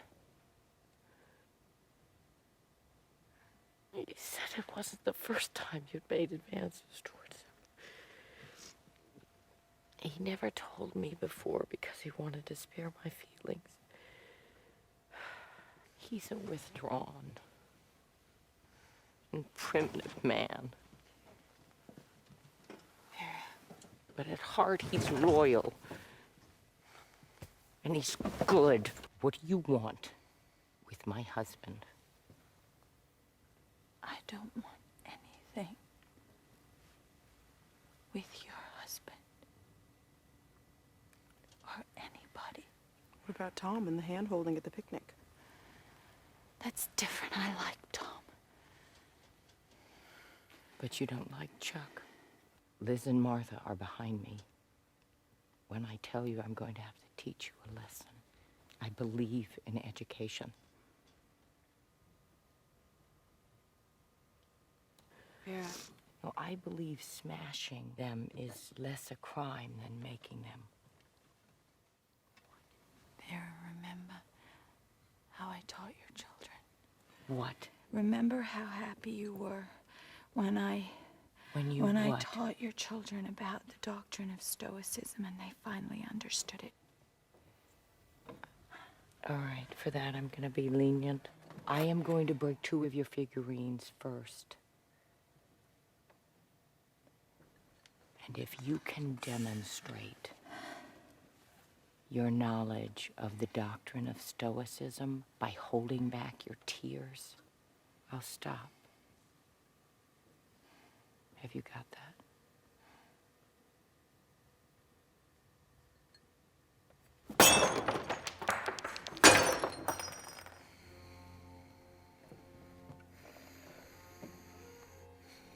In her lifetime, Grace had had considerable practice at constraining her emotions and would never have believed it would be hard to control them now.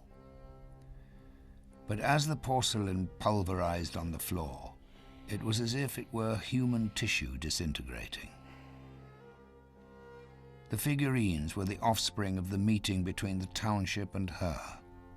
They were the proof that in spite of everything, her suffering had created something of value. Grace could no longer cope. For the first time since her childhood, she wept.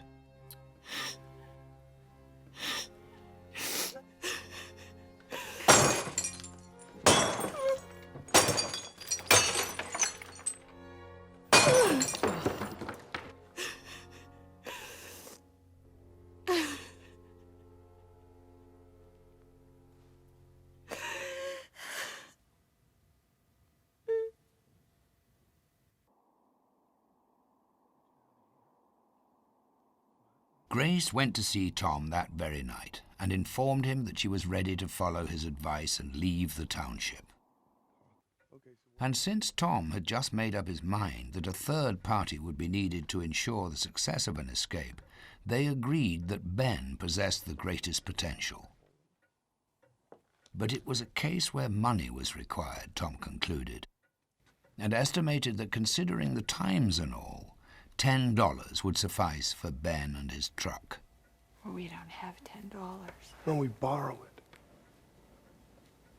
From whom? From Dad. He has more than that in the medicine closet. I'll talk to him in the morning, arrange a loan. But you have a word with Ben. It's the end of the week. He's bound to be flat broke. Tell your father that I will pay him back. Of course.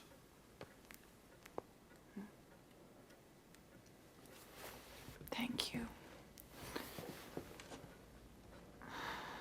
You're always rescuing me. I can't believe you go on being there for me. Good night. You should get some sleep.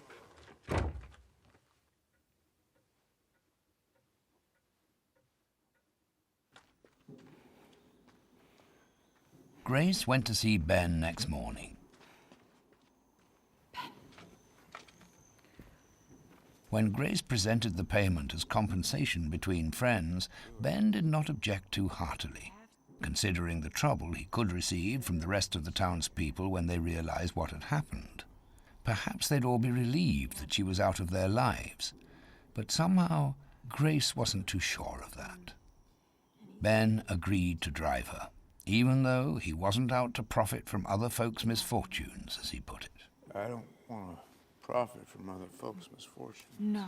The fact was that Ben would have driven to the gates of hell and back for $10, and the criminal aspect bugged him less than Grace would ever have guessed. He had freighted all kinds of things in his day. The plan was for Grace to hide among the apples. Knowing the exact time to harvest is the greatest art of all, Chuck had said. And the time had come, for the apples and for Grace. Grace, where you been? If I'd have displayed the same indifference to the timing of my chores, I'd be in for a whipping. Now get a move on. I'm sorry, Olivia. I had to talk to Ben about something. June is near to bursting. She can't use a pot on her own, as you well know. It ain't fitting to toy with her just 'cause she crippled and can't help herself. The evening before the escape, Tom tactically thought it best not to press his desires of the flesh too hard upon Grace, and instead he adopted a more sensitive approach. There's a right and a wrong time to plant seeds. You can't plant seeds in the winter. That's true. But I love you. I know. And you love me. And we will meet again in love and in freedom. Absolutely. I shouldn't be ashamed wanting you, should I? There's nothing to be ashamed of. No. No. No, it's lovely. It's lovely that we want each other. But not this way. No. It's not right.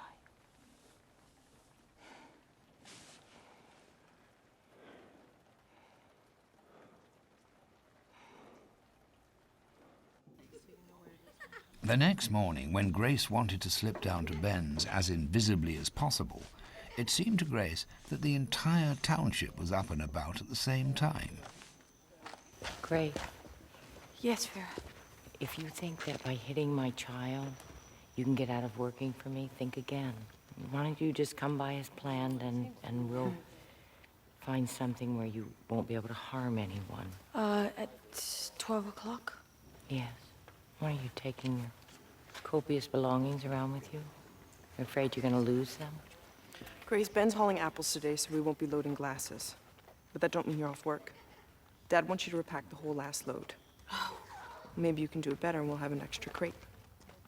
An old crate like that may not have much value in your eyes, but this is Dogville. We're not wealthy here. And if your hands get a bit red, well, I've got a tip about something you can rub on them. Grace. Oh, Martha. We have to wash the flagstones at the foot of the steps again. Dirt's gone and blown under the door. I can't get the door open. Where have you been?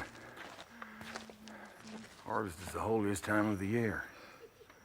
Doesn't that sound like something you could have said?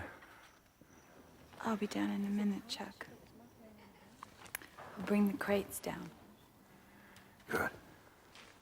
As Grace hastened to the garage, she grew more and more pleased with the decision to keep her departure under wraps. There was actually quite a bit of work Dogville didn't need doing that its residents would have to carry out for themselves in future.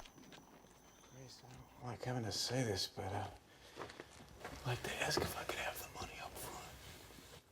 See, it's always the way in the freight industry. Once you deliver a load, you ain't got much to bargain with, if you catch my drift. Of course. Here's the money. Not that this is a professional job, of course. Don't get out All right, Ben. until I give the say-so.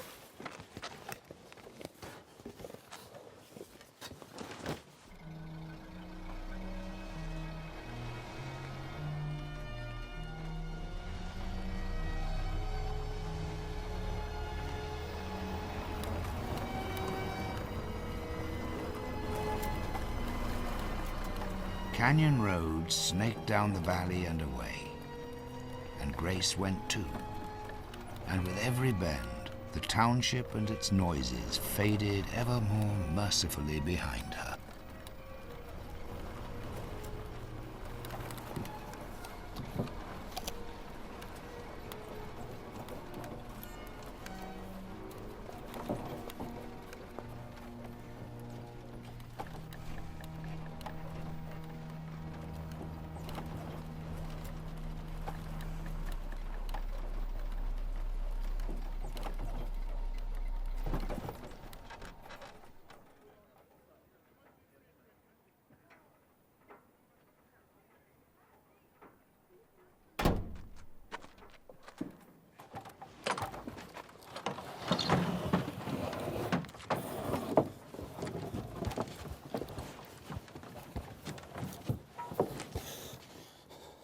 Something wrong. Yeah.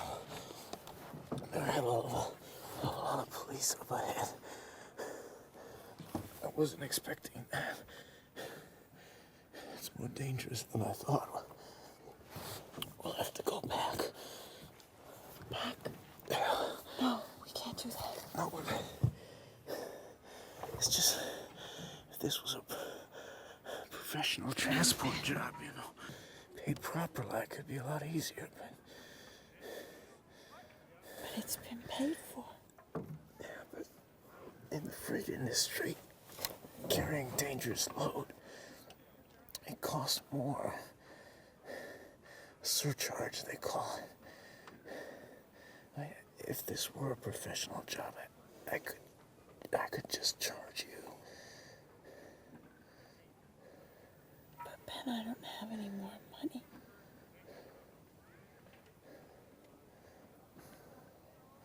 Well, that's not good then.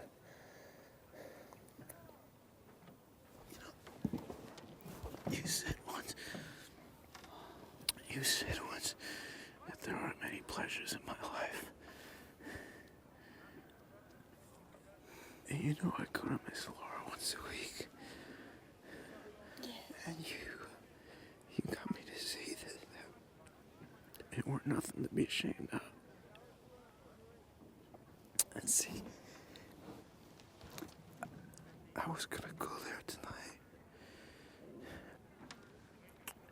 And of course, it costs me.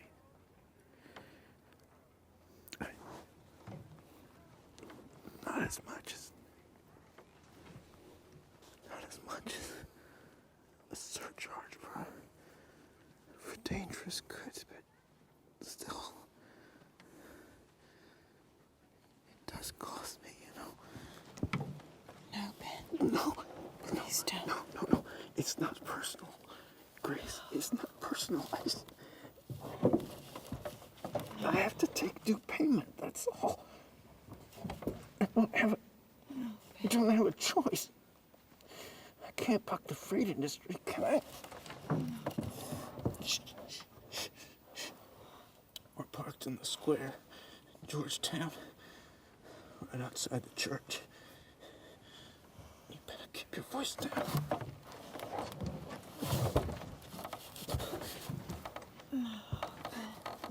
This ain't something I'm proud of, Grace. Don't go thinking that.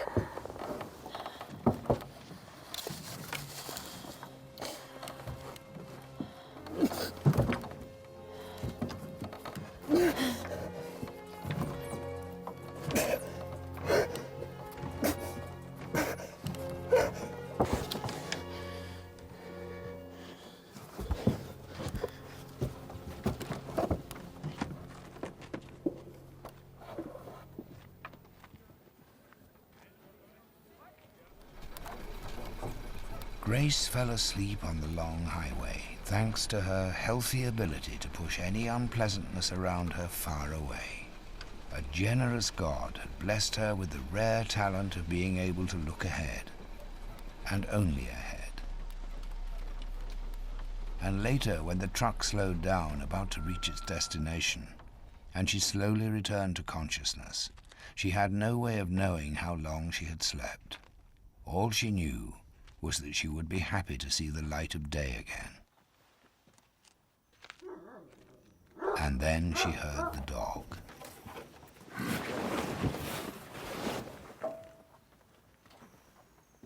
All your fondness for apples seems less and less believable.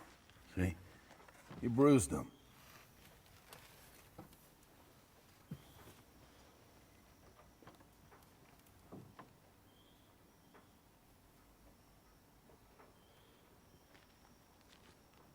We had a meeting last night at the mission house. I said you might be gonna try to run away. So I want to discourage you getting yourself away on my truck. I didn't have no choice but to bring you back to Dogville. The freight industry, we can't take sides.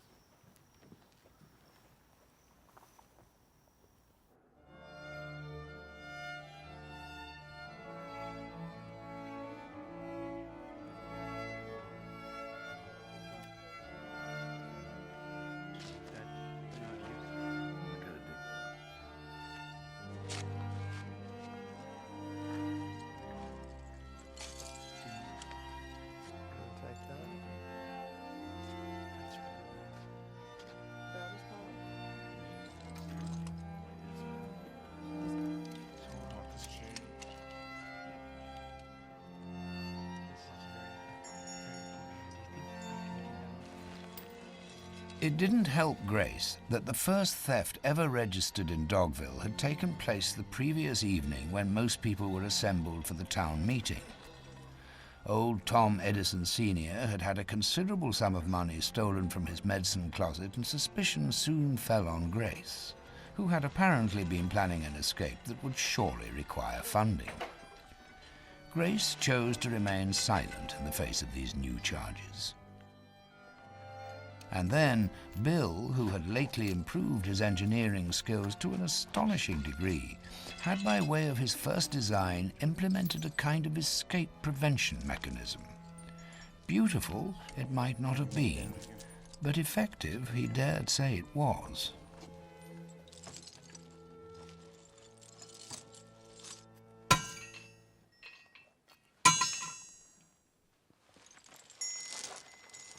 Grace, we don't like having to do this. We don't have much of a choice if we're to protect our community. Would you mind moving? Try moving.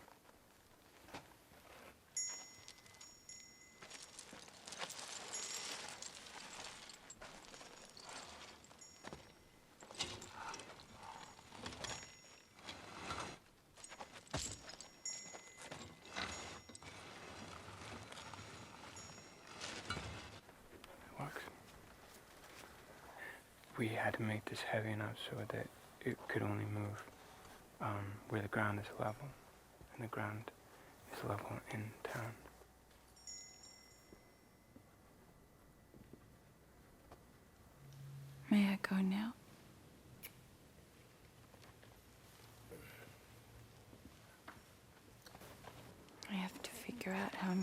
into my house. Or is that part of the punishment, having to sleep outdoors? No, Grace. Don't think of this as punishment. Not at all. Bill, he made the chain long enough so that you can sleep in your bed.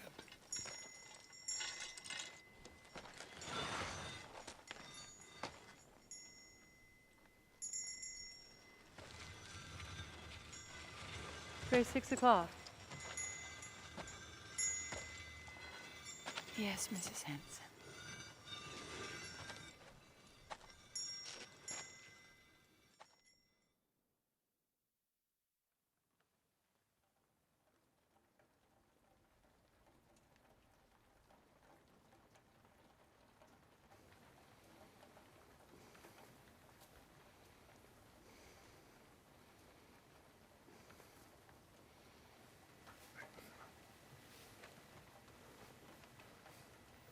I couldn't run the risk of Dad turning me down. But they think it was me that took the money. Because I told him so. You did what? First they suspected me, but then I convinced them that it was you since you were the one using the medicine closet. Why? It's good I'm here to do the thinking for you. If we like to have the slightest chance of getting you out of here, they can never know how close we really are. They can't know I'm trying to help you. If they knew it was me that took the money, I wouldn't be here talking to you now. Please don't disappear, Tom.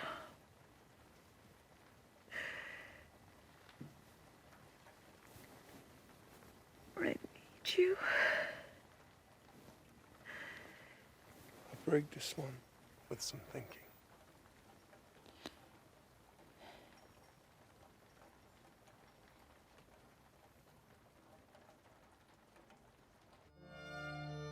It was not Grace's pride that kept her going during the days when fall came and the trees were losing their leaves, but more of the trance-like state that descends on animals whose lives are threatened, a state in which the body reacts mechanically in a low, tough gear without too much painful reflection. Like a patient passively letting his disease hold sway. And now that Vera had received proof that it was in fact Chuck who forced his attentions on Grace, she was meaner than ever.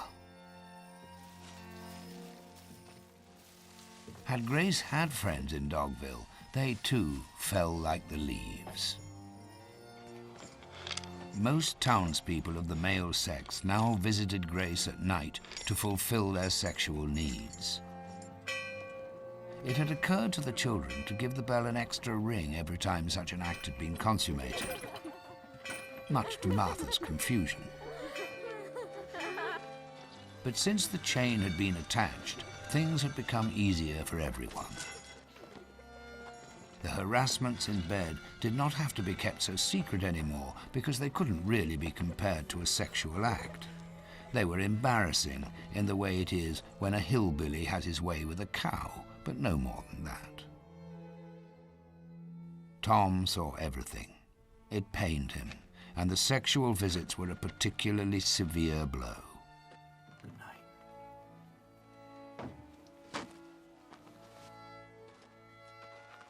But he supported her as best he could, the way a spider supports when it has been tangled in its own web by the wind. Tom.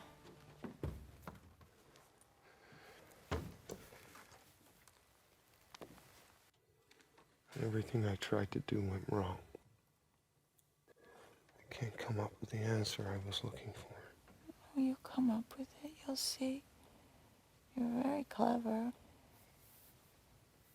I provoked them. I wouldn't worry about it.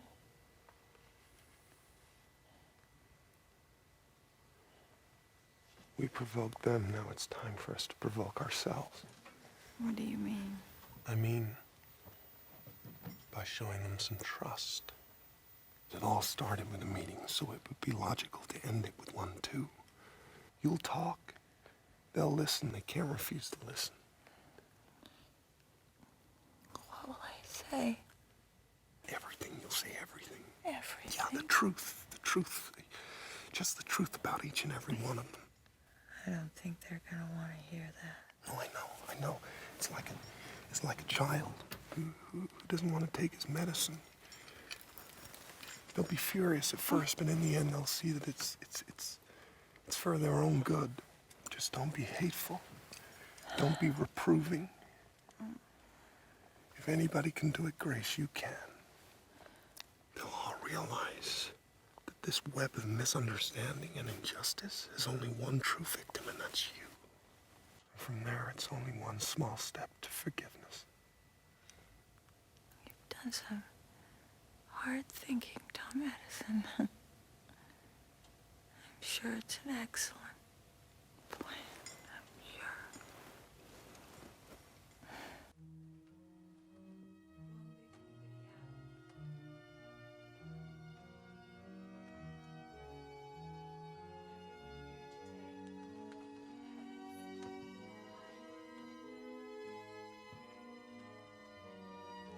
If forgiveness was close at hand in the mission house, they were all hiding it well.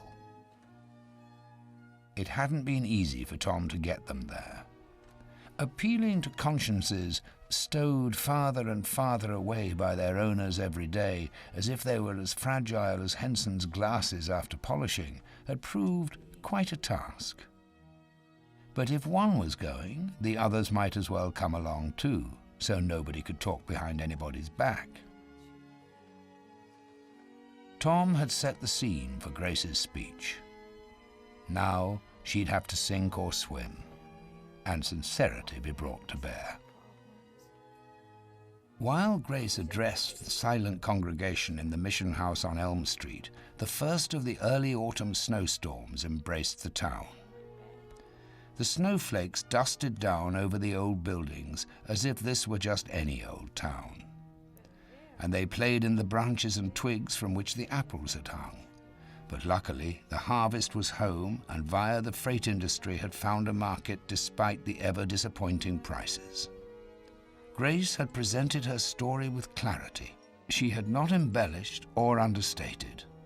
And just as she finished, the snowflakes all at once stopped tumbling down, leaving Dogville clad in the daintiest, whitest blanket of snow imaginable.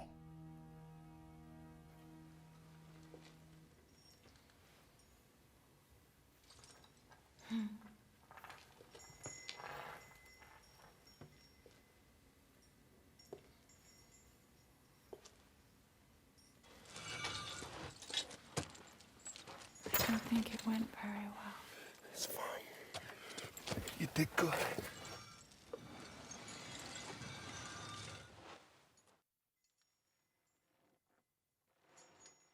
The snow had come early, perhaps too early. A misplaced augury of conciliation? Tom looked around, worried. Vera's teeth were clenched. She was the first to speak. Copious lies. Just lies. Yes, Tom, certainly doesn't accord with the perception that I have of this town and its residents. I'm a doctor, damn it. I'm capable of determining if I'm sick or not. What do you have to say for yourself, Tom? I mean, maybe it's time you picked sides. Are you for us or against us? Liz is right. We've been far too indulgent with Tom. Tom, I gotta tell you, even I have trouble defending that girl. With your help, which I prefer to think was accidental, Tom, she's been managed to spread bitterness and trouble throughout this whole town. She has to go. How do we get rid of her, Tom? So how do we do it, Tom? I agree, Tom. You brought her in here. You have to figure out how to get her out. Without her lies and accusations spreading. I asked you here to listen. You only came to defend yourselves. I'm sorry. It's quite a blow to me to see all of my friends act this way. So uncivilized.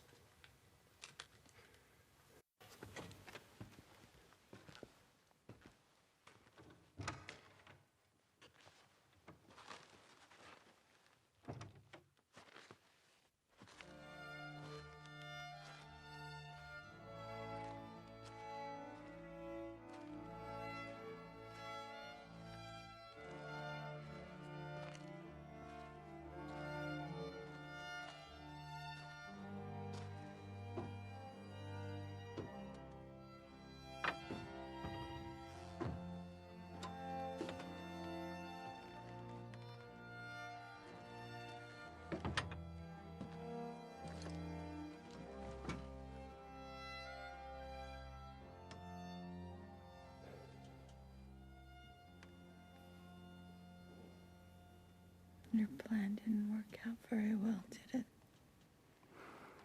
You'll think of another one. No. No more plans, I promise.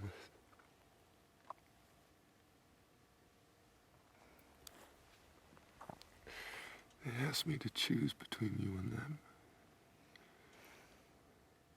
That's not difficult on a day like today. I love you. You may be stronger, it's true, but the ideals we share. We're exhausted. Lie down.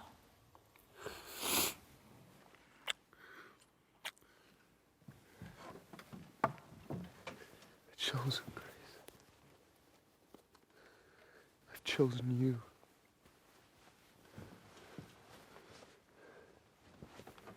And now it's the time. The time we've been waiting for.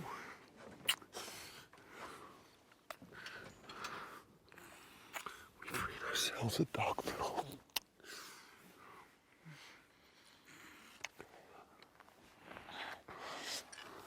You're right. You're right, Tom. It'd be so easy to make love right now. They may kill us any minute. It'd be the perfect romantic ending. Oh, I feel it too.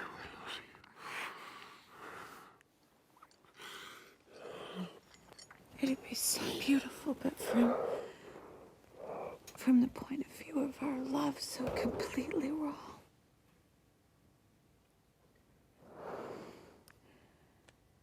We were to meet in freedom.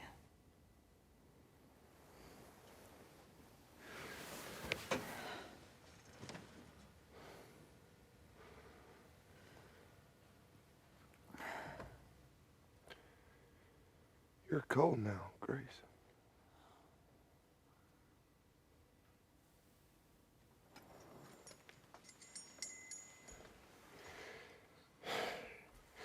I just rejected everybody I've ever known in your favor.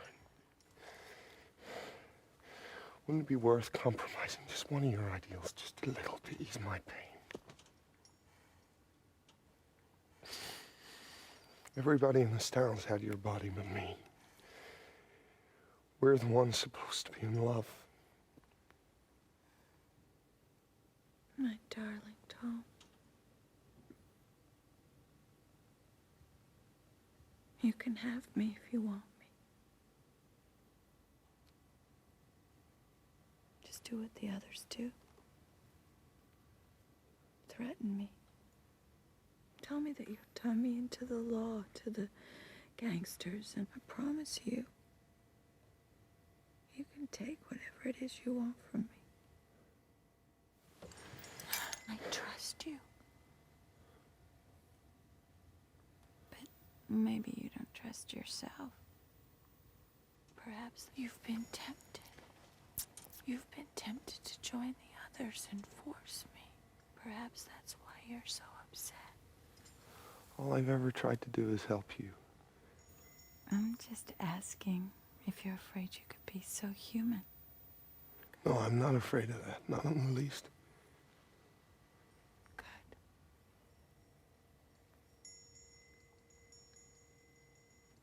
Let tomorrow bring what it's gonna bring.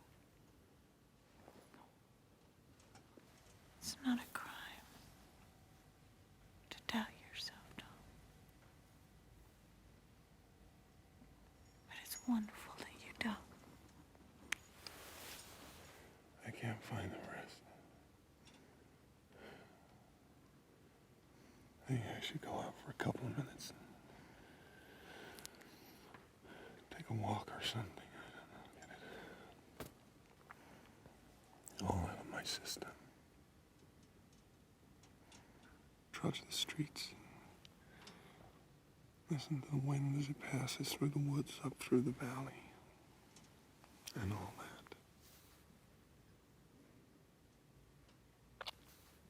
You go to sleep, though. You go to sleep. And I'll be back very soon.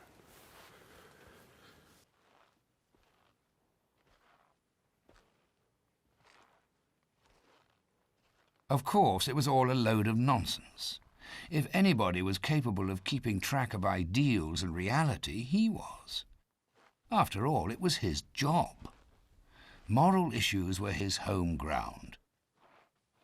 To think that he might doubt his own purity was really to think very little of him. Tom was angry. And in the midst of it all, he discovered why. It was not because he'd been wrongly accused, but because the charges were true. His anger consisted of a most unpleasant feeling of being found out. It was all quite a blow to the young philosopher. And, realistically enough, he thought that if the doubt was already present, it could grow. Perhaps so great that one day it would prove detrimental to his entire moral mission. Tom stopped. He almost began to shake when the threat to his career as a writer dawned upon him. It didn't take him long to agree with himself that the risk was too great to run. The danger Grace was to the town, she was also to him. Tom did not like it, and he was man enough to take action to prevent it. Fortunately, Tom was as conscientious as regards his future profession as he was practical. He allowed sincerity and ideals plenty of room in his life without getting sentimental about it, as he would put it. Throwing away a document that might be of significance to Tom, and with him future generations of readers, as the basis of a novel or indeed a trilogy, was not an act he was so stupid to commit, although he had to admit that in a moment of weakness he might have said he would. Before returning to the meeting that night, Tom opened the little drawer he had opened the night of Grace's arrival, and found it still there, the card from the gangster in the car.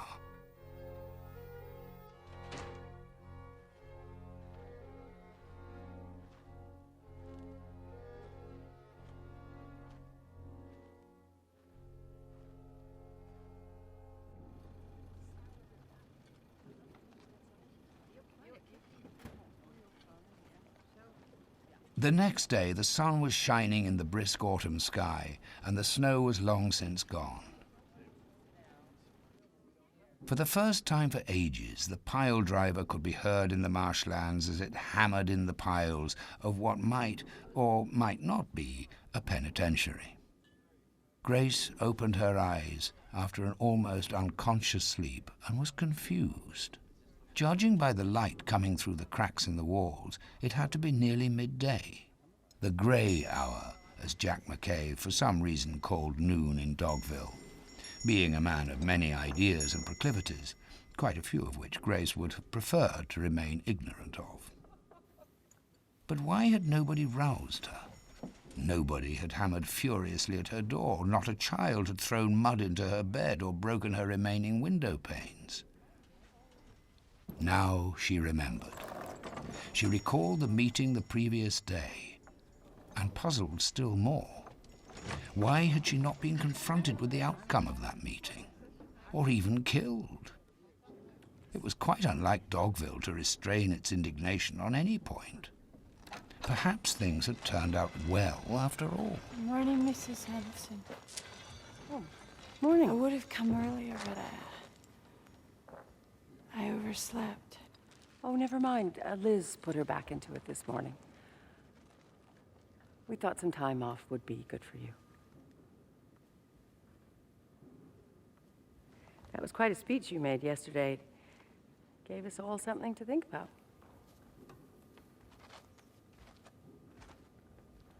Hello, Liv. Hi, Grace. Morning.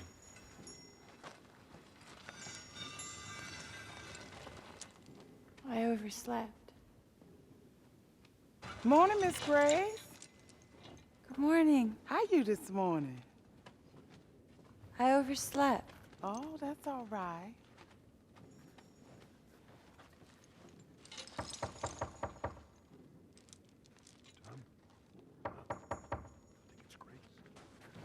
Oh, Grace.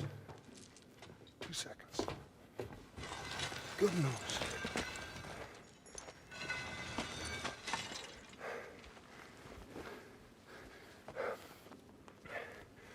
I went back to the meeting last night. Wasn't gonna let him get off so easy, but I'll be damned if the mood hadn't changed. Wouldn't say we won exactly, not exactly, but I think something very good could come out of this. Why Something very didn't you good. come back and tell me? No, I did. I did, but you were asleep. You know, you looked like you needed it. And that made me suggest that maybe you should have some time off. And you know, not one single person objected.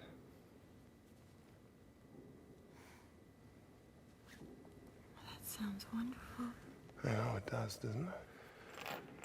No, but the people in this town, they surprise me again and again. I might even have to revise my theories a little bit. You know how much I hate doing that kind of thing. You know, Grace, last night when I came back and I saw you lying there asleep so sweetly, I was suddenly inspired. I wrote the first chapter of a story about a small town. Guess where I got the inspiration? But I haven't come up with a name for the town yet. Why not just call it Dogville? Wouldn't work. No, it wouldn't work. It's got to be universal.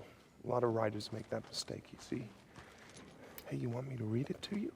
You know, I mean, if there's any love in it, it comes from you. Would you be offended if I said no? No. If I really do have the day to myself, No. No. Two people only hurt each other if they doubt the love they have for one another. You can read it some other time. You sit down someplace, gaze out at the mountains. It's what the girl in my novel does.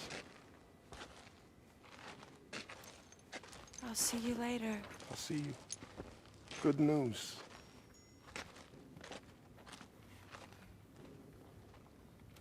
Sensibly, Grace chose to hope for the best rather than fear the worst, and planned to spend the day calmly washing her clothes and herself, which for some reason or another she was sure none of the characters from Tom's fictitious township would dream of doing. And then it was as if Dogville just waited. Even the wind dropped, leaving the town in an unfamiliar calm, as if somebody had put a large cheese dish cover over it and created the kind of quietness that descends while you're awaiting visitors. After 2 days off, Grace had been put back to work, but the quietness remained. Indeed, it intensified, until on the 5th day, it swelled into a strange mood that all of a sudden brought all the citizens to the street to listen. They asked each other if the phone was really still down, or if they'd heard about Ben having had to turn his truck around on his way to Georgetown that very morning on account of a large tree blocking the road. They were not worried. Worried was not the right word. And then Tom spotted the cars. How many cars? Eight. Tom has binoculars, but you can see him with the naked eye. There must be at least 8. Well, I thought the road was blocked. They must have come through before the tree came down. No. June's bed. The sheets need changing. I'll be there in a minute. Hello, June.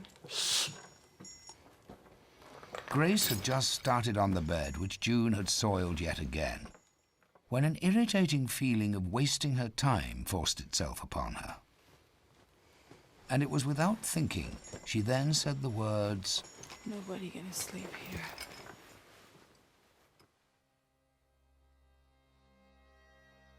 She didn't say them out loud, but even so was startled by the utterance that had urged itself upon her. Where had these ominous words come from?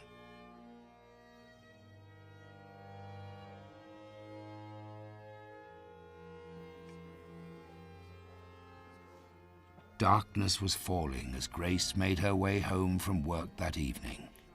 The people on the square overlooking the valley had finally given up hope of seeing anything else now the light had faded. They trudged up Elm Street in disappointment.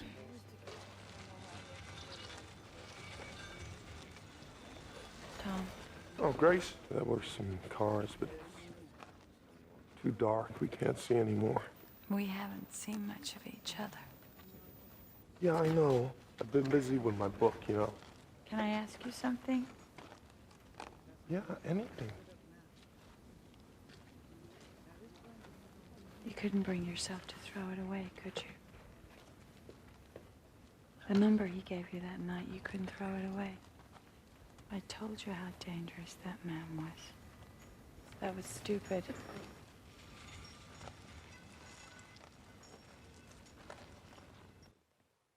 Stupid or not, Tom was soon a passionate spokesman for locking Grace in her shed that night. If the vehicles were indeed a sign that the call Tom had placed 5 days earlier on behalf of the community to the number indicated on the card from his bureau drawer had at last led to action, and Grace was now to be eliminated from their lives, it would surely look good if the town had also locked her up. Grace was lying on the bed when Jason was sent up with the key. Grace heard it turn in the lock, but she was deeply absorbed by arguments and thoughts on matters she had otherwise avoided for the best part of a year now.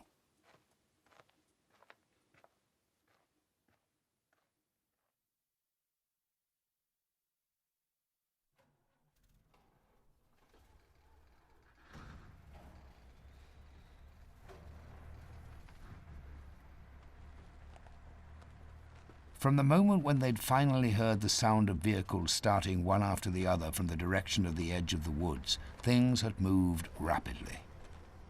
Tom had arranged a delegation to provide a proper reception. Dogville might be off the beaten track, but it was hospitable nonetheless.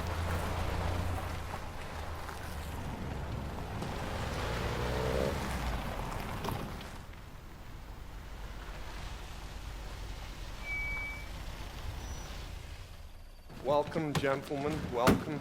The town places itself at your disposal. I should have a large key to give you, but I only have this small one. Where is she? Secured by this very key. Where is she? Oh, okay. If you're wondering about that sound, they're driving piles for the new penitentiary. Tell me, has the crime rate really gone up in this country, as we're led to believe? Maybe people just regard things as criminal because they envy their success. What's your opinion on the subject? Maybe you have none. I'll get the door. Sorry. Voila, as the French might say. What the hell is this? Who did that? Billy, put your hand up. Put your hand up. Who is Billy? You just get your tools. It's okay. So, you felt safer when she had the chain on. You're probably more adept at handling her kind. None of us feel able to accept money for just helping people. I mean, unless it would make you feel better to divest yourself. Shut the hell up. Absolutely.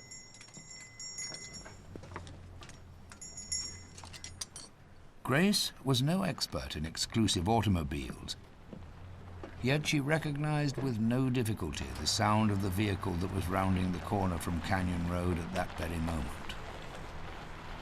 Alas, in Grace's memory, the legendary purr of the Cadillac Series 355C was inextricably linked with another, rather less sophisticated sound, that of gunfire directed against her person.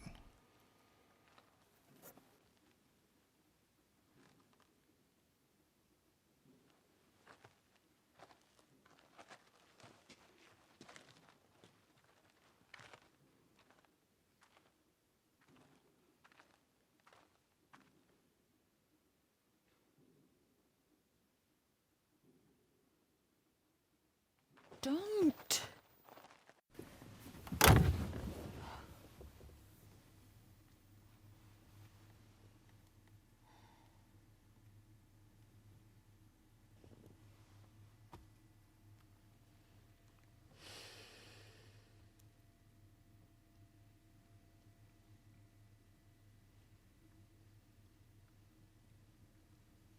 You need to justify your actions before you shoot us. That's new.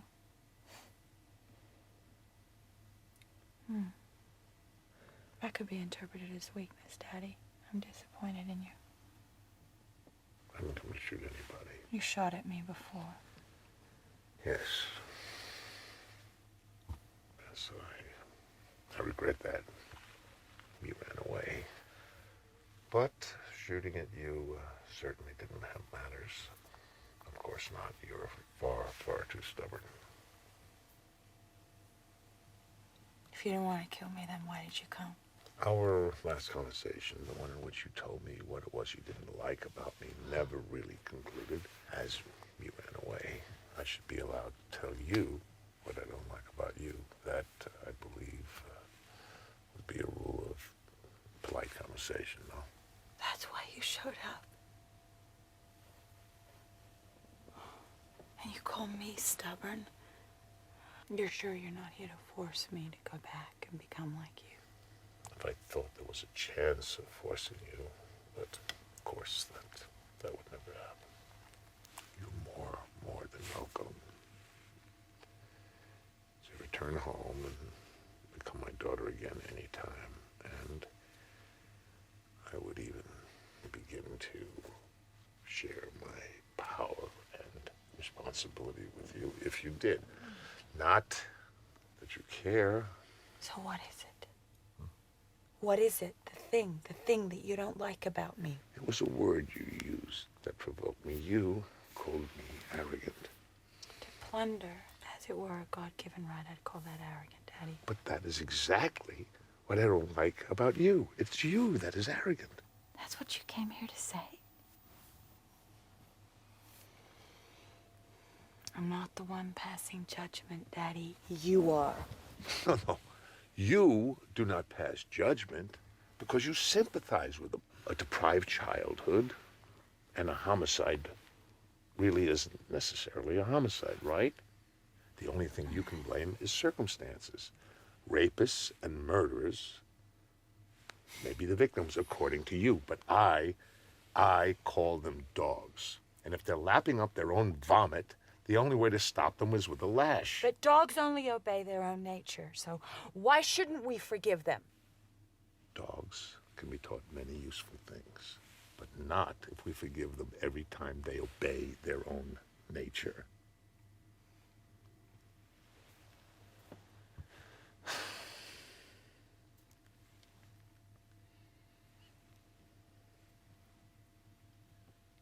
So I'm arrogant. I'm arrogant because I forgive people. My God. Can't you see how condescending you are when you say that? I mean, you have this preconceived notion that nobody can possibly attain the same high ethical standards as you, so you exonerate them. I cannot think of anything more arrogant than that. You, my child, My dear child, you forgive others with excuses that you would never in the world permit for yourself. Why shouldn't I be merciful? Why? No, you should. You should be merciful when there's time to be merciful. But you must maintain your own standards. You owe them that. You owe them that. The penalty you deserve for your transgression, they deserve for their transgressions. They're human beings. No. Of course. Does every human being need to be accountable for their actions? Of course they do. You don't even give them that chance. And that is extremely arrogant. I love you. I love you. I love you to death. But you are the most arrogant person I have ever met. And you call me arrogant.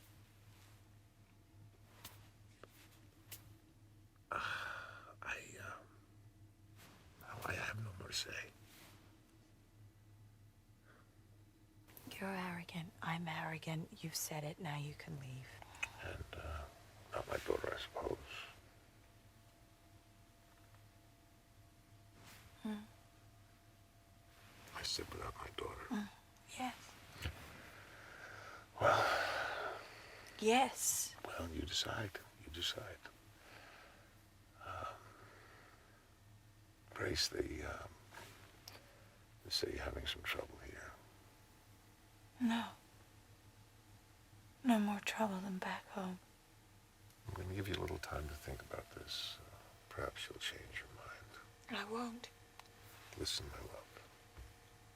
Power is not so bad. I am sure that you can find a way to make use of it in your own fashion. Take a walk. Think about it. The people who live here are doing their best under very hard circumstances. If you say so, Grace. But is their best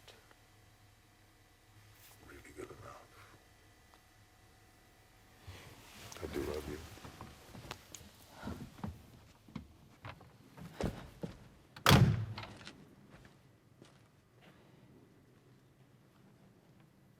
Grace had already thought for a long time. She had known that if she were not shot when the gangsters arrived, she would be faced with her father's suggestion that she return to become a conspirator with him and his gang of thugs and felons, and she did not need any walk to reconsider her response to that.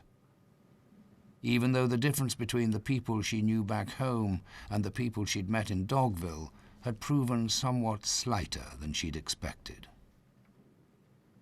Grace looked at the gooseberry bushes, so fragile in the smooth darkness.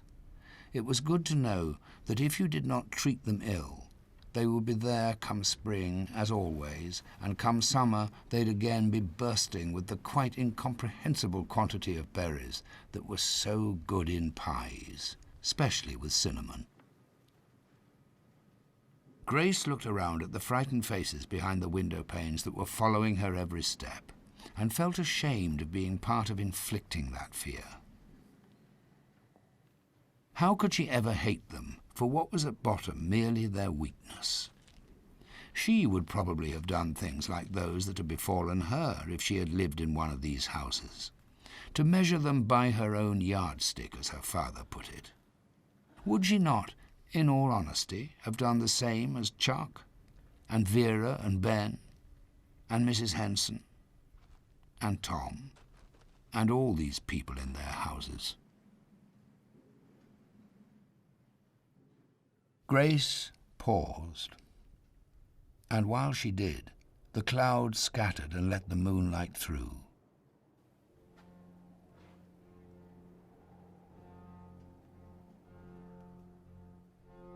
And Dogville underwent another of those little changes of light.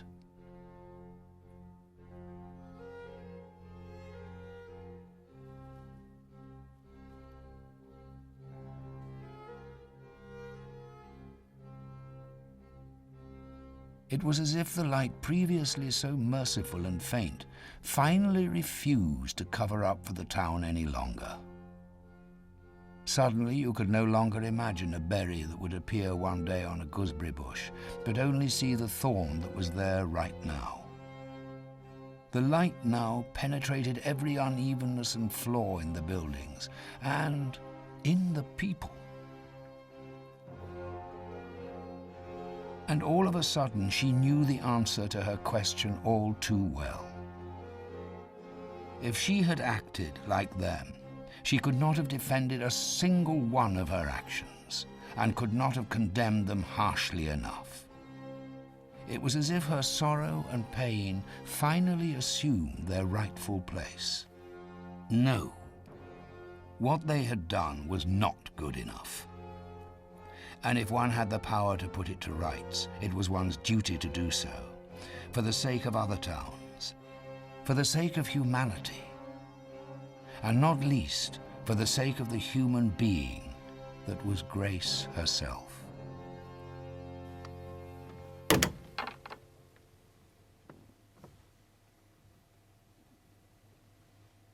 If I went back and became your daughter again, when would I be given the power you're talking about?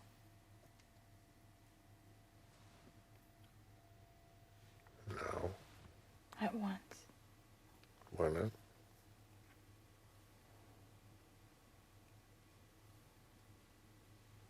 So that would mean that I would also take on the immediate responsibility at once. Like be a part of the problem solving. Like the problem of Dogville.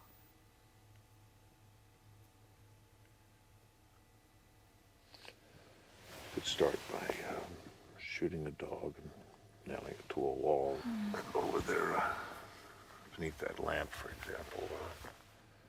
Well, it might help. It sometimes does, no? It would only make the town more frightened. It would hardly make it a better place. It could happen again. Somebody happening by, revealing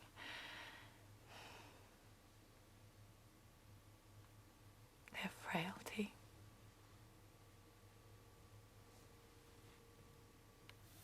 That's what I want to use the power for, if you don't mind. I want to make this world a little better. Yeah. The damn kid won't shut up.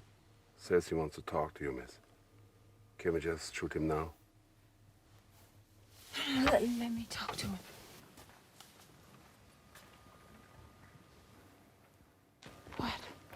What is it?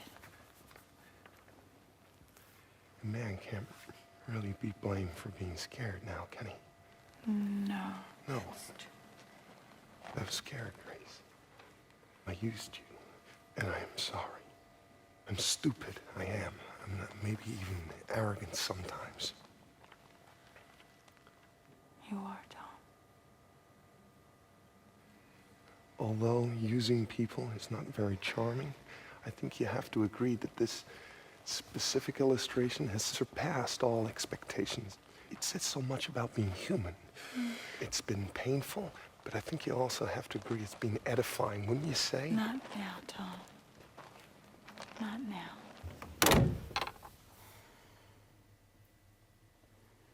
If there's any town this world would be better without, this is it.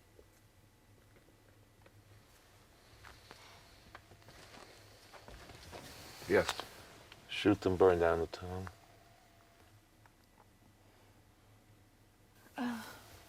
What? Something else, eh? There's a family with kids. Do the kids first and make the mother watch. Tell her you'll stop if she can hold back her tears. I owe her that.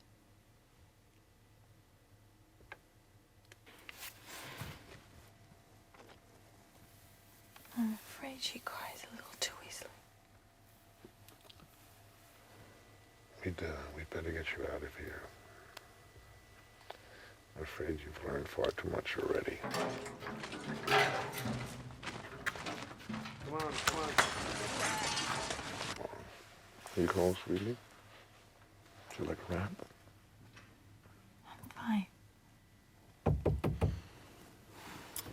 You want the curtains opened? You don't need them anymore. What do you think?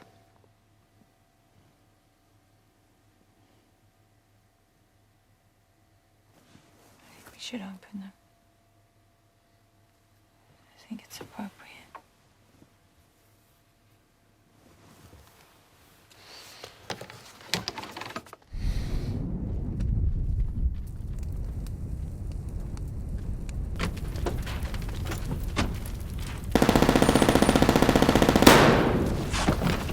No.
Bingo, Grace.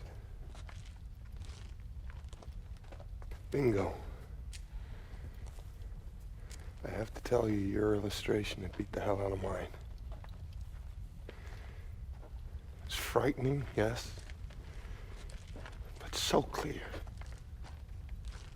you think I can allow myself to use it as a inspiration in my writing?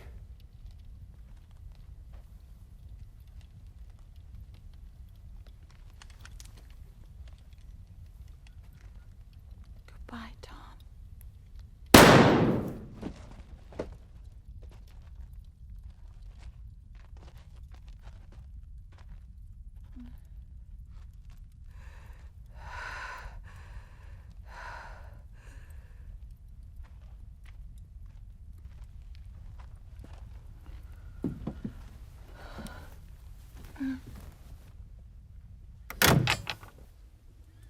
Some things you have to do yourself. Really? That one you're going to have to explain to me on the way home. Suddenly there was a noise, not so persuasive and powerful as it had been on one rainy night in spring, but loud enough to work its way through the final size of the timber that was rapidly burning out. It came again. Everyone heard it. Grace was the first to recognize it. That's Moses. "That's Moses," she said, and jumped out of the car. She quickly covered the distance to the dog pen through what, now the buildings were gone, could scarcely be called a street, and certainly not Elm Street, as there wasn't a tree left on Dogville's little mountain ledge, let alone an elm. It was Moses. His survival was astonishing, a miracle. No, just let him be. They will have spotted the flames in Georgetown by now. Someone will come and find him.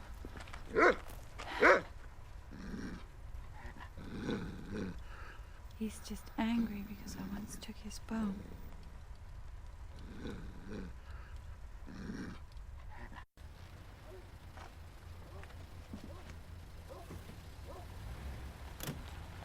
Whether Grace left Dogville, or on the contrary, Dogville had left her, and the world in general, is a question of a more artful nature that few would benefit from by asking, and even fewer by providing an answer.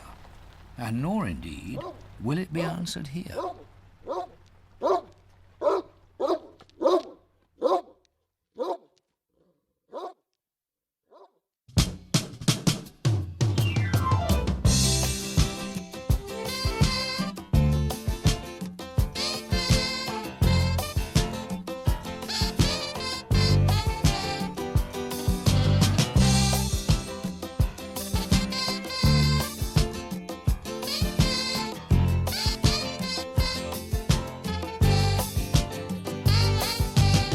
They pulled in just behind the bridge. He lays her down. He frowns. Gee, my life's a funny thing. Am I still too young?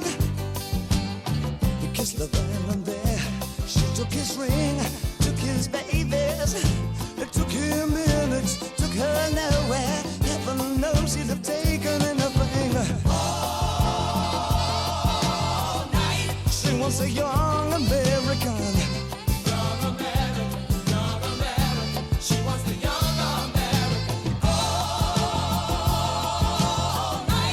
Wants the young American. Standing right through the picture window, she finds a slinky vagabond. He calls as he passes a Ford Mustang. Heaven forbid she take anything but the freak and his title for nothing. This is a step and cuts his hand, showing nothing. It swims like a song. She cries, where have all Papa's heroes gone? All night. She wants a young American. Young American. Young American. She wants the young American. All right. Well, she wants the young American. All the way from Washington. Her breadwinner begs off the bathroom floor. We live for just these 20 years. Do we have to die for the 50 more? Hell, all right. He wants the young American. Young American. So young American. He wants the young American. All right. All right. Well, he wants the young American.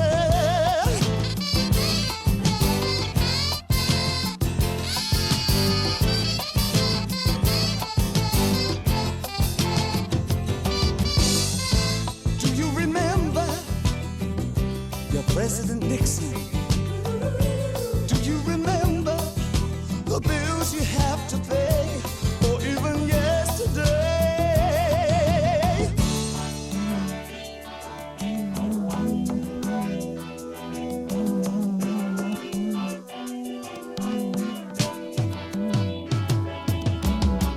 Have you been on America? Just you and your idle civil set so loud. Leather, leather everywhere, and not a miss left from the ghetto.